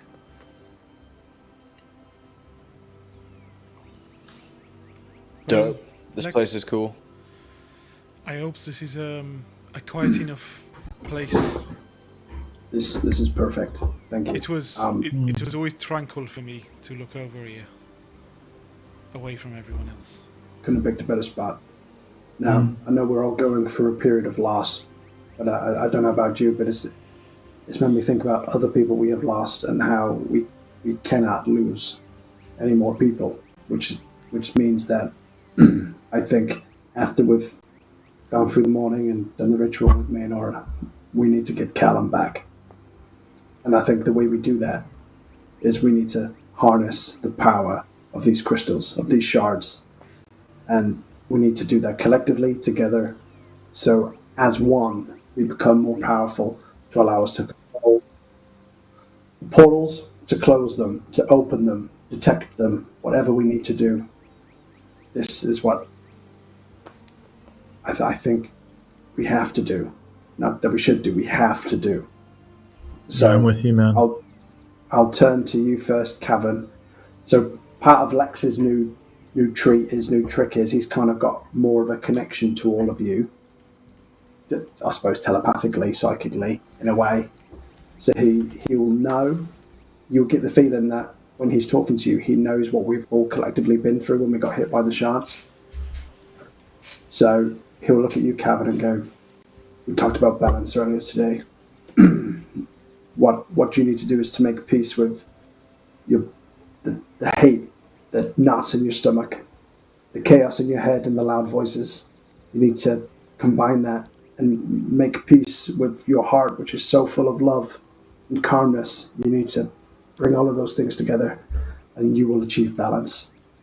Jewel, you need to allow yourself, your inquisitive mind, your anti-magic stance, you need to allow that to meld with your astral self to become at one and at peace with yourself.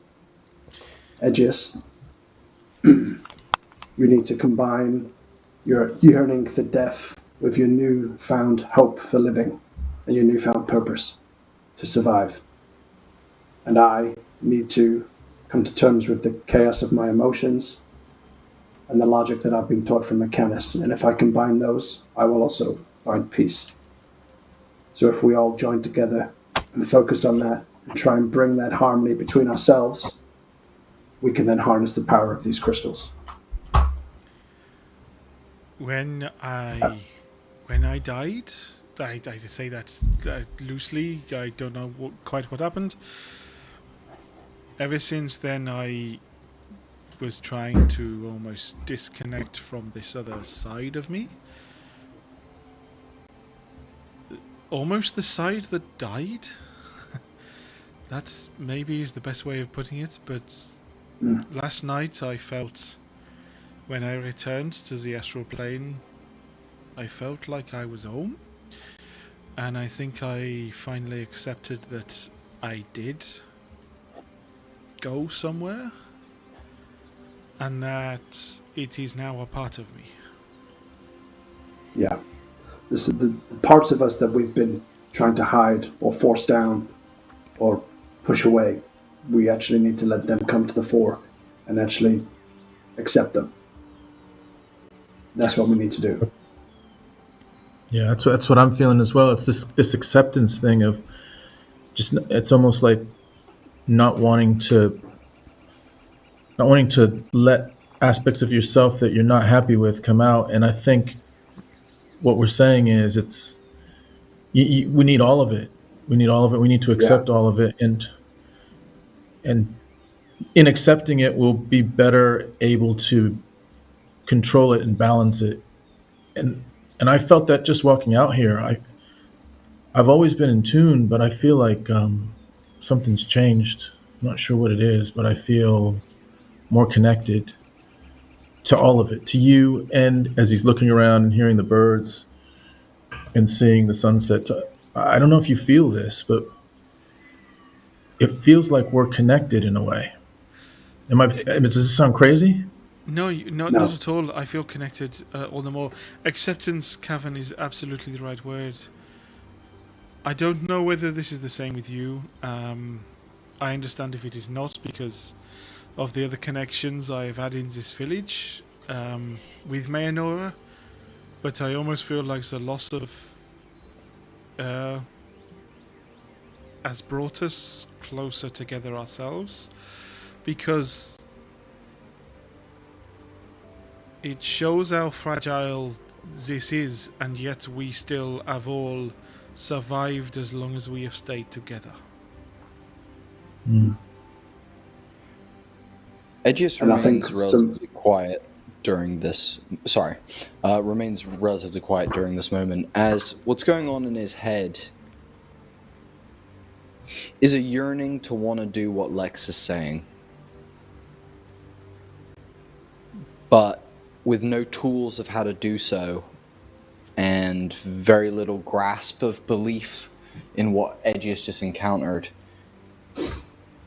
He almost has a voice in his head that, Lex, I'm sure with your telepathy you can hear, that is almost going round of like, Lex is right, but I can't do that. Like, I've just got to pretend. I've got to pretend that I just don't believe what I saw. It wasn't real, surely. It was just me getting concussed from hitting my head as I fell. And I will turn to Edgius and go, you don't need to believe. You just need to accept what we can do together and who you are now.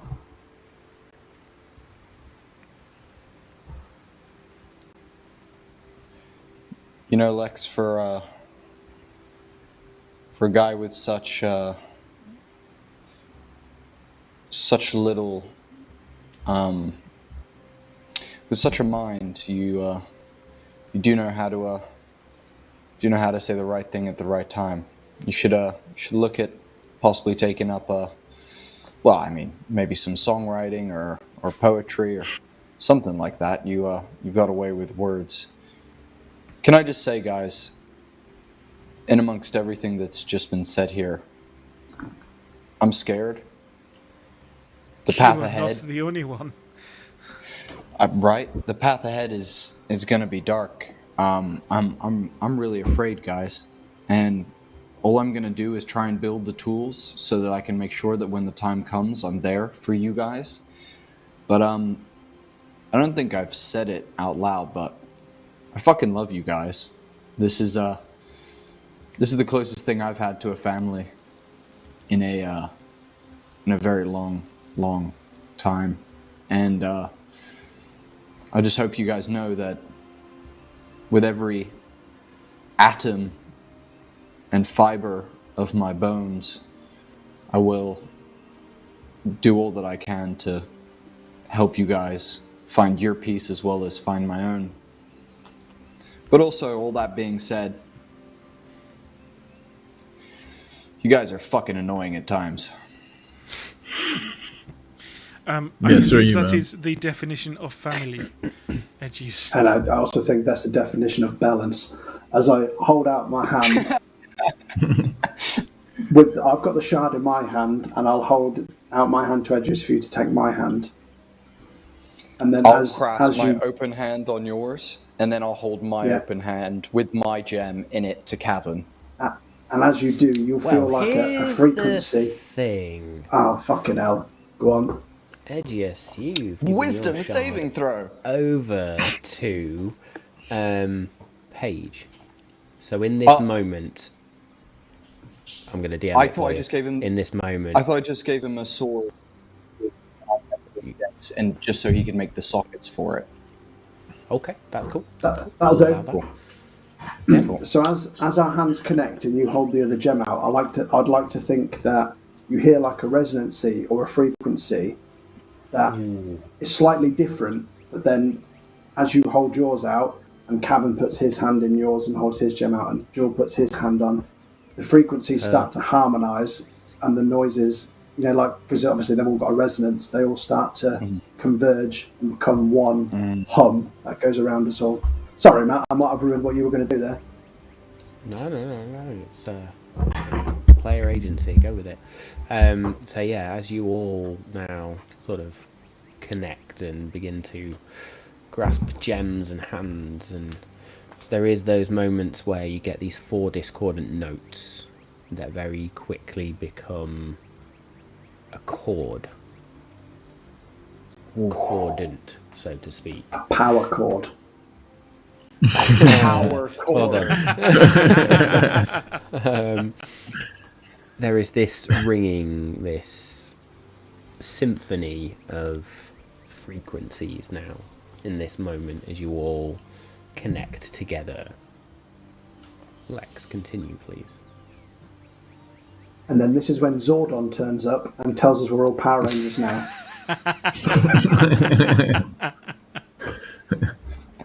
No, sorry. Big talking floating about head. And then what will happen is gears will start to come out of me and start swirling in the middle. Shadow will start to come from you, Edgius, and start swirling around. Starlight and Shadow will start to come from Jewel, and from Cavan just a blinding light. And that'll all converge into, I suppose, it will look like a mathematical equation for a start, some weird algebra, but then it will turn into some scales, which are teetering, and then all of a sudden they'll just level up. And then it'll go back into all of us. So yes, as you all begin to exude the effects of your individual feats, Jewel, as your form itself, those echoes that sort of shift around it as you gently sway. Cavan, that's light that begins to glow almost just behind your eyes and around you and along your quarterstaff. Edgius, you're almost the polar opposite as Shadow just begins to snake around you. And Lex, these gears that begin to flow around your head almost, and then around your body as they all do go up. And you see an equation, scales, ringed by Shadow, and then pinpricks of starlight, just... And you all close your eyes and just bathe in the power for a full hour as this continues. And slowly but surely the gemstones leave your hands and they float up and reform into that single solid startup crystal above you that just floats and rotates, constantly radiating power down on the 4 of you. As the hour closes, they just separate again. and float back and just land in your laps. You are now fully attuned to the Star Touch crystal as a team. Can I say then that Jewel can effectively see, with her eyes closed, sees an outline of each one in the group in starlight, like they're each a constellation that are, as they move, it breathes, and that she then realizes that she can sense and know where each of them are, and she opens her eyes, and there they are.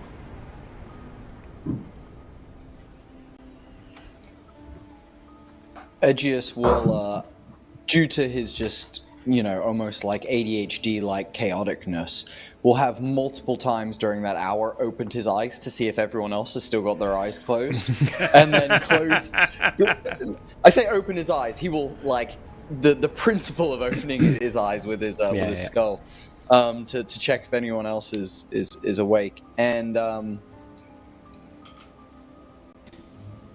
as he does that, and then he closes them the final time, similar to Jewel, but not constellations, almost basked in moonlight, almost like these ghostly forms of his compatriots show, almost like a ghostly mist, but it's like moonlight in color, kind of floating with the wind that's in the area, kind of drifts off like smoke of each of these individuals, as Aegeus can also now sense everyone else in the group and their emotional states. Lex, why'd you have a boner? No, I'm joking. Is a boner an emotional state? I mean, that's an That would be a dual boner as well for Lex, is all I'm going to Yeah, say. I've got 2 points, by the way. So, yeah. Very good. Yeah, Kevin is...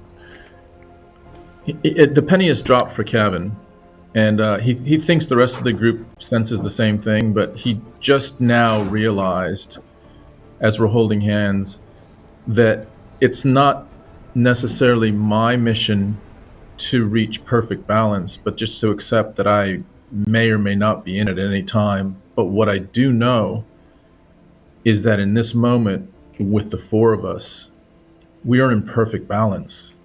We've got all the different elements completely in sync and calibrated.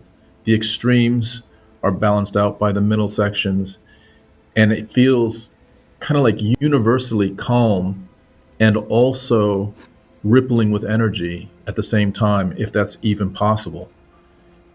There's just a lot of everything happening at once in a calibrated way that feels very, very natural and powerful and peaceful and calm. And then for Lex, I suppose he's experienced something he hasn't allowed himself to feel before, which is his definitive sense of purpose. Also an underwhelming sense of love, friendship, kinship with everyone in the circle. And actually, he's realised that some of the best things he's done to achieve the directive set for him has been done out of emotion, out of love and care for everybody. So I would like to say that now I've achieved that harness, I don't need to do my meditation anymore because I am at 1. You have beat me to the absolute punch. I was just going to say, the fact that Lex has found that his emotions are what he's driven down and away. Lex has found that unique point within himself where the chaos and the balance meet. And he understands how it all fits together. The equation of Lex is solved. I'm not sure if as players we can do this, but can we please give Danny inspiration for that decision just then, for that moment? Yes. Holy shit. 100%. Yeah, that was awesome. Yeah. I have peaked now. I will never do any better than this episode. I'm sorry. That's it. No, I mean, you said it in the chat that you're never going to do DMing again. Based on this, I am ready for the Danny one shot. Yeah. We're all ready for this. Well, there'll be 5 minutes of seriousness, and then it'll just be cocks for the next 4 hours. So like a normal episode of Malt Magic. Yeah, standard Malt Magic. Excellent stuff. Then, in this moment, then, is there anything else anybody wishes to describe? Can I ask you a question? How far from where we currently are would you say? I'd say you Union City is. City. So in terms of from Stonebark, it is is it like a 3-day round trip? It's probably like a 20-day round trip. No, it's about, because it's at the far end, or the end of the Aetherneer Peaks, and you're on one side right now. Yeah. It is roughly around a 60-mile journey to get there, so that's about 2 days just to get there, and then 2 days back, if you're using the cart. What about on Mooseback? Great question. That's what I mean. If you're using Moose or the cart to travel, that's a 2-day journey. I was going to say, otherwise that's like a 6-day journey. Or by foot. Lex, you know this this unity that we feel in the Star Touch crystal. Do you think that we could use it to open a portal to somewhere else on this material plane?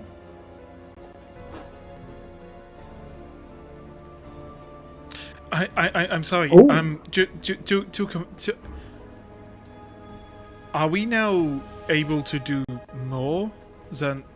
What does this crystal allow us to do now, Lex? What we have achieved is we know we can close portals, but Yes. now we can open portals at will to anywhere we want to go. Hence why I Permanent? said we need to get Callum back. Oh, No, it won't. It will only stay open for a short time, but we can do it. I suppose it'll stay open for like a minute probably, but enough for us to get through, do what we Okay. need to do, and then we can just open another portal to get back. Because the point is, portals open, so we'll go through, close, it'll close, and then we'll open another one to return home. Oh, okay. Wow. I mean, this is incredible. Do we need anything to make sure we end up in the right plane, or is it just your willpower? I'm assuming, Matt, above table, we'll still need a portal key to make sure we open the right portal. Otherwise, it'd be like fucking sliders. We'll just be fucking ending up in a random place, or a Stargate. Yeah. And to above table, to answer the question of can we open a portal to anywhere else on this plane? No, it has to be to another plane. Okay. But After we're Power the- Rangers now, so we can use our Megazords, right? I'm actually going to say, Lex, can you roll me a D100 just as Edgius continues, please? Oh, is this to give Guys. the Moose superpowers? Guys, I am.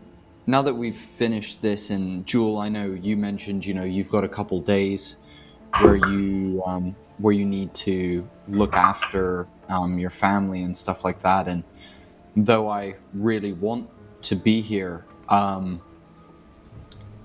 there's a tool that I'm missing at the moment, and I'm good with a sword, but I'm not incredible with a sword. I need to go do something, guys, but I'll be back before the memorial stuff is done. I'm gonna borrow Jezebel for just a couple days. I've got to go home to go meet someone that your dad told me to go meet, Jewel. But I promise I'll be back within the time that we need. There's just I just have to do this. It is fine. No, it is fine. Seriously, it is fine. Please, go do what you need to. I find myself luckily in the place where I want to do my own finding, my own research. The irony of me leaving all those many months ago to find how to save this village, and, well, I suppose how to save this village was to bring all of you here. But there is so much more now I have returned I need to find out. I therefore am going to be, sticking my head in books for the next couple of days, as well as my duties along with my family. So please, do go. But promise me you will return.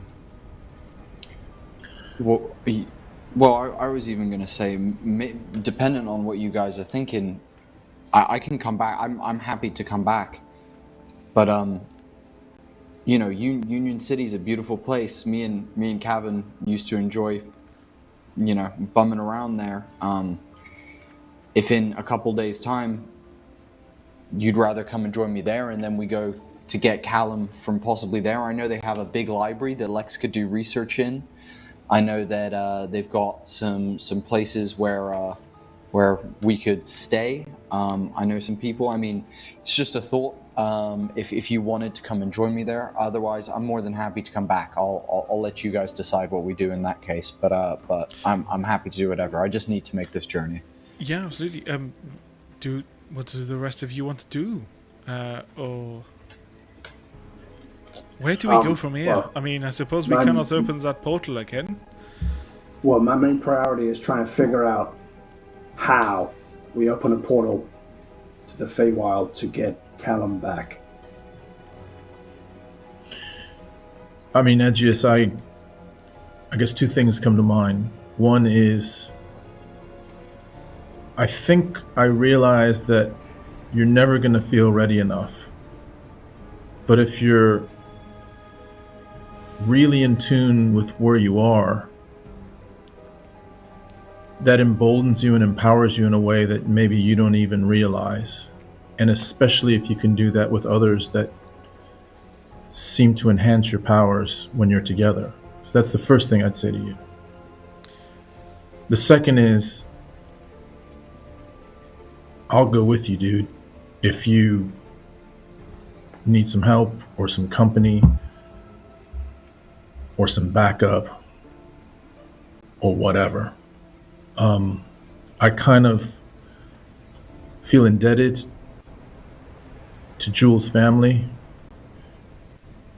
but I've known you since the beginning, so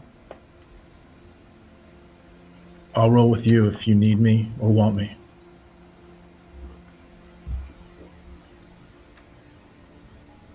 Edgius, his jawline seems to shift ever so slightly, as if there were skin there, he'd be smiling.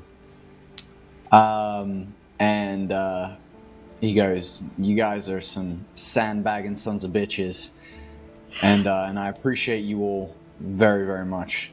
Jewel, I appreciate you, supporting what I need to do. Kevin, I appreciate you, you wanting to come with, and Lex, I appreciate whatever that dice roll. You just rolled some dice on the ground. I don't know what that was for, but I appreciate you doing that as well. I'm sure it was important to you. I think, Kevin, I think what you said is right. You have found some love here with this family. How about this? I'll go to Union City.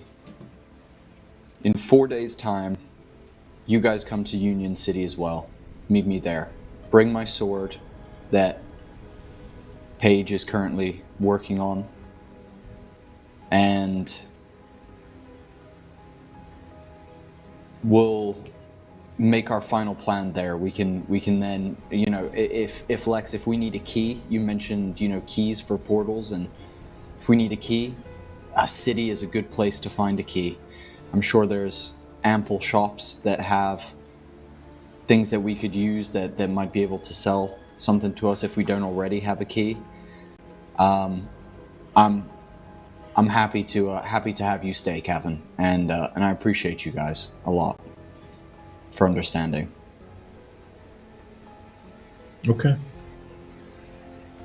Lex, what was the result of your dice roll? 87. Very good. Thank you. Cool. Are we doing anything else while we're here then? Can I just ask, Lex, that thing that you do with Edgius where he can understand what you're saying, Edge, can you communicate at a distance, the two of you?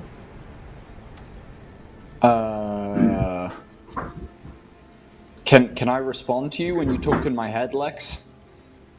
Yeah.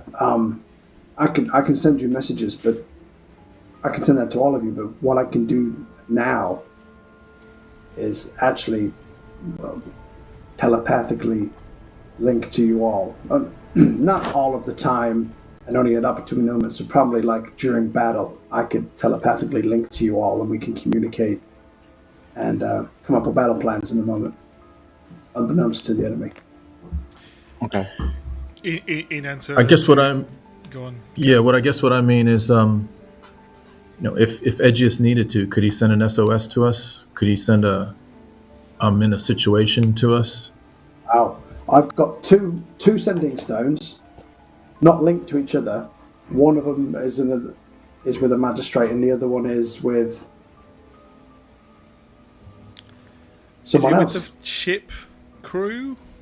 It's not with Captain Roman, is it? Romeo. I can't even remember who I gave it to now. Friggin' clue. Hang on, I wrote it in my character sheet because I keep forgetting. One for the magistrate, one for Brom. I'm glad I put that in the notes of the item. Brom. So, no, I can't communicate with you. All right. That's Over that long. It's just. Look, I'll be fine. What's the worst that's gonna happen? I die? I'm already there. As Lex actually allowed himself to laugh at a joke for the first time. Now one. Edgius, And the laugh is really weird. Sort of goes up and then down and up and all over. It finally settles on a chuckle. the practicalities of finding you. How are we going to find you in Union City? Oh, I mean, that's easy. Kevin. You remember the husky I slipper, got this. right? No, that's fine. You remember the husky slipper. Yeah. Okay. Jewel, Yeah, don't best- worry. Best tavern. I got this. Best tavern Look, in Union City. We're forgetting Cavan is the best trekker in the whole of NOF. So, Yeah.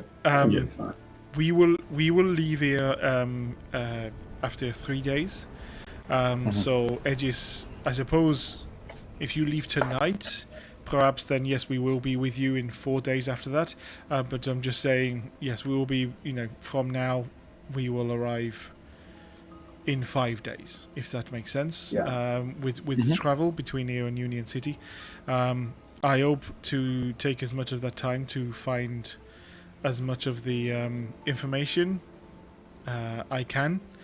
Anything I find, I hope to bring with me, and we can all share it. Cavan, I would be grateful for you to stick around. Lex, I think you may be a very good sounding board to discuss the things we are going to find. Mayanora was clearly more connected than any of us knew. Well, I suppose we all guessed, but the wrong side of the coin. So I want to find out more about why, if the village has any significance, or whether it was just Mayanora, and find out more information about the connection between this village and the Crystalline Isle. Why... Lex, did that portal go to the same place as the one we found near Moor Stacy? Well, you raise an interesting point, actually, because the portal we healed back in Moor Stacy, if you remember, we found the obsidian onyx portal key. Yes. The black stone, right? That was the same pendant that Dragon was wearing around his neck. This time, Cog, give me that thing. Yeah. Thank you. Cog recovered this, which is identical to your shard, Edgius, which makes me think either there wasn't a portal to the same place, or it was a portal, and this is the key that was being corrupted into a shadow plane portal. I don't know, but I think I need to look more into this. Okay, I don't know so what kind of portal it may have been. So possibly not, and therefore I want to know more about both of the possible planes, their connection, and again anything. Look, I realise that we are in the middle of nowhere, but I kind of feel like we may find information that is not widely known, and we can correlate that to ones that are known in the city, like Union City. So I am going to do my best to do my research and then bring it to those books in Union City. Jewel, you just said something that made me think of something fucking crazy. Well, I say that. Everything we do seems to be on that spectrum somewhere. You just mentioned that that these keys may have been part of corrupted portals. What if the keys that we currently have were corrupted during the portal corruption? What if they actually were keys to other portals originally? And if you, Lex, are able to uncorrupt a key, then maybe we could use the shards that are from the corrupted portals to get us to whatever natural portal was originally there. You are saying that the portal and the key are both corrupted in the same manner? I think I might have hit on something. It's just what came to my head. You've made neurons fly in my head, right? Your shard is purple. This shard is purple. The color purple. Each portal is related to a color. So like the planar portal to Mechanus is diamond. The one to the Feywild is green. The one to the astral plane is gray. This is purple. Purple is the color of corruption. What if this is the key to corrupting a portal rather than opening one? Interesting. You mean that these keys would have otherwise glowed with a different color before they were corrupted? Well, I don't know. Where did you get your shard from? You came after your fight with Klein, right? Yeah, it was just in my hand when I woke up. And you came back from the realm of the dead. Yeah, well, yeah, some place where there was another dude like me in a cloak in a boat, being a little bit of a dick. I think I need to look into more. Sea. If purple means corruption and this is a purple shard, whether this is a corrupting power or whether we can use it to our advantage. DM, the discussions about planes and portals and keys brings Jewel back to the conversation that she had with the Watcher and about silver daggers and the astral plane. Can she make a history check or something just to remind herself? Does she connect that there is a vulnerability with the astral plane and silver?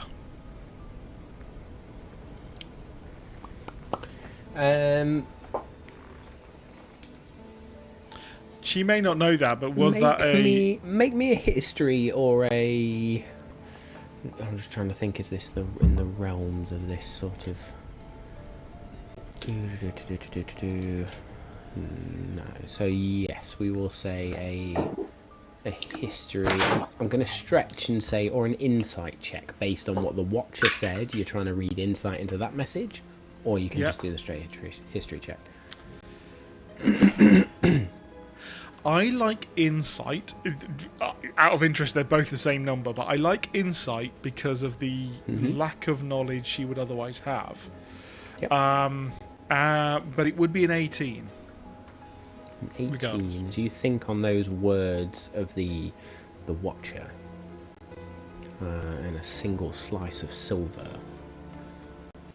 you would assume that there is something about silver that puts you at an extra vulnerability within that plane, within that place of existence. Should you get hit with silver, there's something about that poses more danger than normal weapons. Guys, you speak of trying to get to these places. Similar to when we were discussing trying to fight our foes in our dreams and thinking they were going to be vulnerable. What if our enemies were vulnerable in a different plane to where they reside?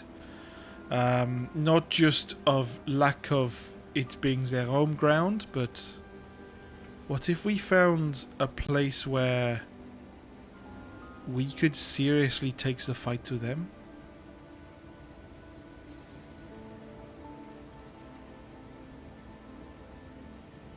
I don't mean our own. I mean, honestly, they're probably as powerful.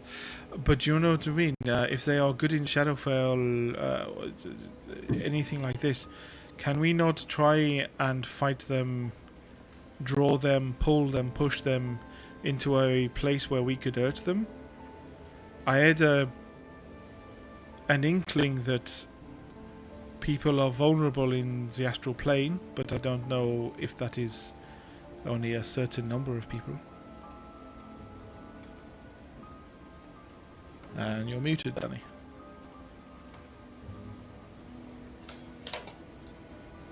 Rewind. Try again.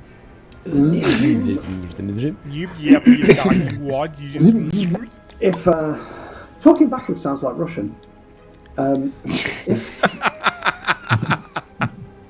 if I'm picking up what you're putting down, Joel, if we can open a portal to the astral plane, put our enemies in there, they're more vulnerable and they're in a weakened state, so we have more chance of defeating them. Is that what you're saying? Yes, I wish that I understood more, and maybe one day I will get to ask. I don't know whether the Watcher clearly stated they were trapped there. I wonder if they were trapped there due to the use of, he said, a slice of silver, or slither of silver, is damaging, mortal, dangerous. I wonder if anything silver will damage something or someone in the astral plane more than normal. Maybe not. I don't know. I am so out of my depth here, but I wonder if, as you say, yes, we get them into a disadvantage. It may well be simply getting them to a plane they are not familiar with will give us the upper hand. But if you have the ability to create these portals, Cavan, you are so good in a fight to tackle an enemy through one of these portals and get them into unfamiliar territories. We all follow, and they are separated from their armies. Yeah, I could do that. I was thinking while you were saying that as well, Jewel. Certainly, I mean, if the opportunity arises, I'll drive someone into, the other side of the wall if I need to. But what if we also pretended we were escaping, and they were drawn in? It's almost like a little bit of trickery. You know how you try to trick a rabbit into coming towards you instead of running away from you, or instead of holding its ground. So yes, we trick it to attack us. We pretend we're escaping and leave just enough time for the enemy to come through, and then the portal closes behind it. And now it's in this area that we'd want it to be. Of course, Aegeus, I'm not ignoring your desire to work on our battle tactics, but that exactly is the type of thing that needs us to get close to our enemy, and then either draws them away or pulls them away out of battle and into an area they are unfamiliar. Well, if not this possible vulnerability. Well, could John, I just? there's this sick song that I once heard, It was called it was called something spider something verse. I couldn't really get my head around what the song was called, but it talked about this gentleman called Milos Morales, and he used this strategy to fight these extra dimensional beings by hopping through not just one but multiple portals onto different what the song describes as verses, but are like almost planes as far as I understood it, and he battled these dudes on multiple planes. I think it's not a bad strategy at all. I think that's a good strategy. I think honestly, if we go to their plane, wherever they are hiding, they are going to have the upper end. We spend the least amount of time there, and we force them into what we want them to be. Like we've just been saying, there's a balance to all things. What if each plane has like a balancing counterplane? So yes, like, you know, the Shadowfell, we take it to somewhere else, and they will be vulnerable. Like a place that's really bright, like, you know, Well, like yes, like a stadium or something that has lots of lights in it, or something like that. I don't know. I mean, I am looking, you know. I left my my satchel down at the house, but I have my drawing. We could circle which ones may be connected, as in their opposing sides. I like that. Right, let's get back. I need to go pack my shit, and I need to get the fuck out of here. But what were you gonna say, Captain? Let's walk and talk. I was just gonna say, is there a way we could practice this? Is there a way we could time it in such a way? Can we open portals and close them in sort of a artificial environment that we are stepping through them and then stepping out of them, and understanding what the timing is, and understanding what we could do, what movements we might have, so that we could lure something into the plane at the exact right times the plane closes behind them? Is that possible, or is it like a one-shot, one and done? No, I do think we need to practice, and we know of friendly planes, well, semi-friendly, like the astral plane. We know we could go there. The Feywild, there's elements of that we could just nip into and nip back out of. The portal's open for a minute. We could practice transversing, sure. And Lex, is it as easy as deciding where we are going to go, or do we need to have anything else? We need a key. Oh, well, so similar to these little rocks that you have picked up. Yeah. But we've got an astral plane shard necklace, so we can go to the astral plane. I've got Karg. I can use him as a key and go to Mechanus, I think. Oh, that's a question though, Matt. When we use the Star Touch Crystal and the key, is the key consumed? I know it's consumed when we heal a portal, possibly, but is it consumed if we just open one? Have to try it and find out, wouldn't you? Yeah, don't use cog for that. You bastard, I knew you were going to say that. Well, let's try cog then, see what happens.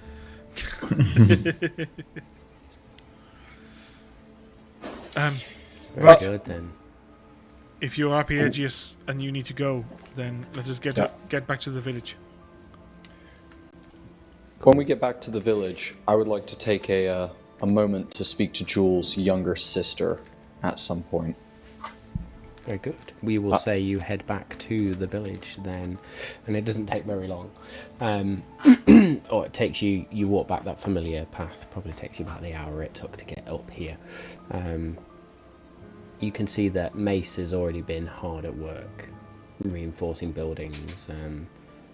There is an area by the cemetery where a number of bodies are laid under black veils. In preparation to be buried. It looks like there's going to be a mass burial of sorts, a mass ceremony. You find Bronze hovering outside her mum and dad's house, and as you approach, she just sort of gives you a very weak smile. Hello. So Aegeus will have packed his shit, will have bag on his shoulder, he'll have collar of his jacket popped, he'll have thick scarf on ready to, because Aegeus plans to traverse the peaks. He believes that the temple that Paige talked about is actually at the top of the closest mountain to Union City, and he remembers hearing stories about a temple atop that mountain, so he hopes to traverse the mountaintops. So as he's walking Jezebel to the edge of town and he sees Bronze, he's going to go over and go, "Hey, little one. Hello. I know we don't know each other too well, and I've been pretty abrasive in your company up until this point. But you know, your sister is an incredible person. She is both powerful and weak in all the best ways. And by weak, I mean she is vulnerable, she is open, she is loving and caring just when it needs to be.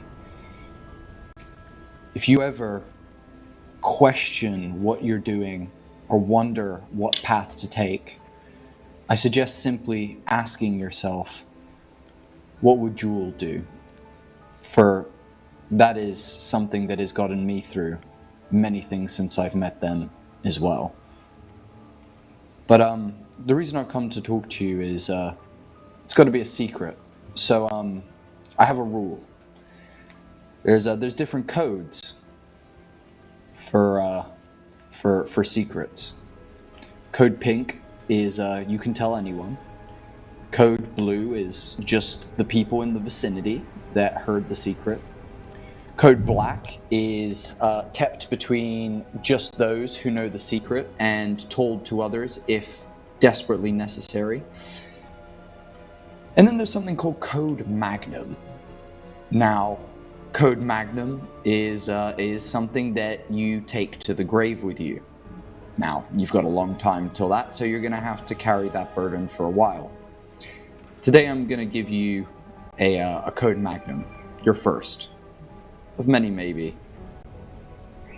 Aegeus is going to pull from his back his folded rapier that is in a pan flute form. Your father is repairing a blade for me, and I no longer need this. But much like your sister, I'm sure one day it will come in very useful to you, both as possibly something to charm, but also something to maim. Please be very careful with this. Do not use it for fun. This is not a toy. This is something that you use when you must. Aegeus is going to unfold it and pull the rapier from its sheath and go, "This is the very first blade I was ever gifted as a young man, and I feel it only fitting to give it to you." He's going to put it back in the sheath, fold it back up, and hand it to Bronze. And she shakily hand just sort of takes that pan flute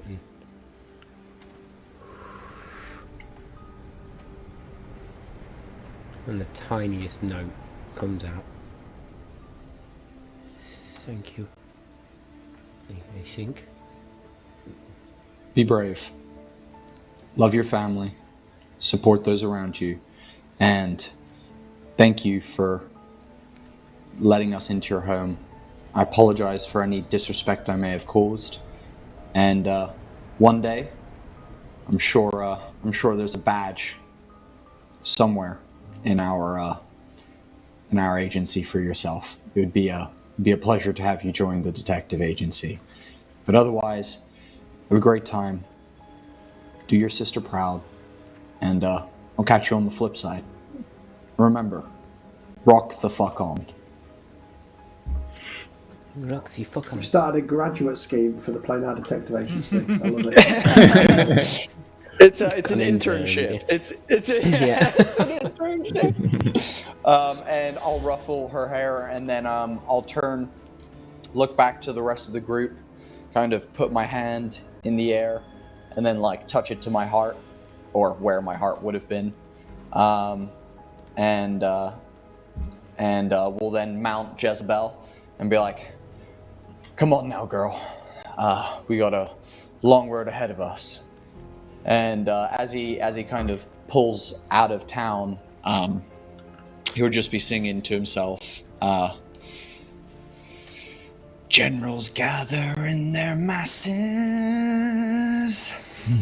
like black witches on their matches," and we'll just like head out of town basically towards the mountains that surround the Stonebark village. Very good. As Edgious Bones then mounts Jezebel and leaves Stonebark along a well-trodden trail to the southwest, sort of ringing the mountains, so to speak, or keeping the mountains on his right-hand side. The rest of you return to Jules' house, begin to help with preparations as you see Jewel Dream drags you into or doesn't drag you, but sort of welcomes you into a side room where none of the male counterparts are allowed. And you see Mayanora's stripped, naked body being prepared, cleaned, where she is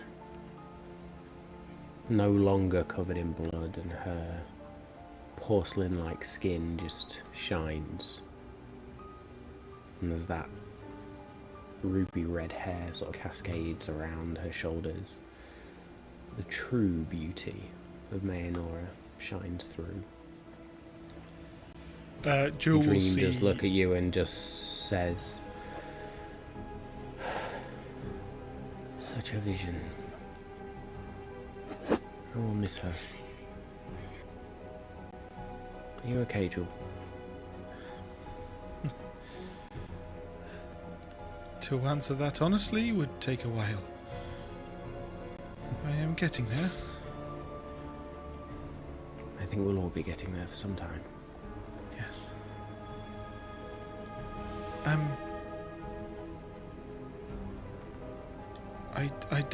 I honestly don't know what to do with...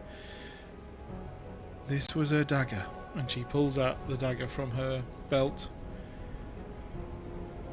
I feel like I want to lay it with her, but I will let you choose. I think the decision, excuse me, I think the decision, Jewel, ultimately falls to you. Lay it with her, use it. You seem to have a thing for daggers, at least. Will this not be useful for you? Could it not be her final gift to you?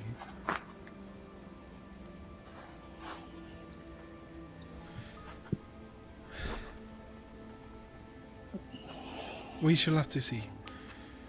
I think I think in a few days' time, hopefully, I will know more as to why you wisely have taught me to distrust magic. I thank you for that, by We the should way. probably talk about that, Jewel. And afterwards I may decide if this dagger is for me or not. But for now, as much as I know that I have entered Mayanora from this side of the world to the other and back, I want to give her the send-off that she deserves, knowing that she finally made her way back to the right side, showing that we can Came all do home. that. She came home. As did I. As did I. And you better not be leaving for a few days. We Not have for a much few to catch days. up on. You know I have to at some point. I But will not send you none on of your that. way None when of the that time right is now. right, but Yes. we need to find you and your friends somewhere to stay, I think. I was I was wondering about that cottage on the edge of the village. I know it is run down, but I'm sure we can do something with it. Just for a few days. Nobody's claimed it. I don't see why not. I'm sure we can do something with it. For now. Let us use the time to rebuild, as they say. And you better show me some of those books. I am now interested. There's a few things we need to talk about, Jewel. In good time. For now, pass me that sponge, please. Of course. And between you and your mother, you spend time just preparing Mayanora, and Dream has found a red dress from somewhere. Just pure red dress. Very formal, but also very modest. And you, between the two of you, sort of help to, or aid in dressing this corpse of Mayanora. Cavan Lex, you help the village rebuild, to move, to shift things around, to stack up crates, all the while thinking of your own purposes now. And all the while you just hear this rhythmic ting, ting, ting, as a weaponsmith works on a blade. And I think, my friends, that is where we shall leave episode 49, going into episode 50 with a slight divide in the party, but some downtime to plan as well. Aegeus on his own personal journey now. Indeed, the whole party on a bit of a personal journey for the next few days within Stonebark or on their travels. So thank you all for joining us tonight. It's been one hell of a come down episode, and I think the title of tonight's episode was definitely apt. The price, or the portal's price. It gives, it takes, as does the world around you. So yes, thank you to my awesome players for being epic tonight. Those moments were phenomenal.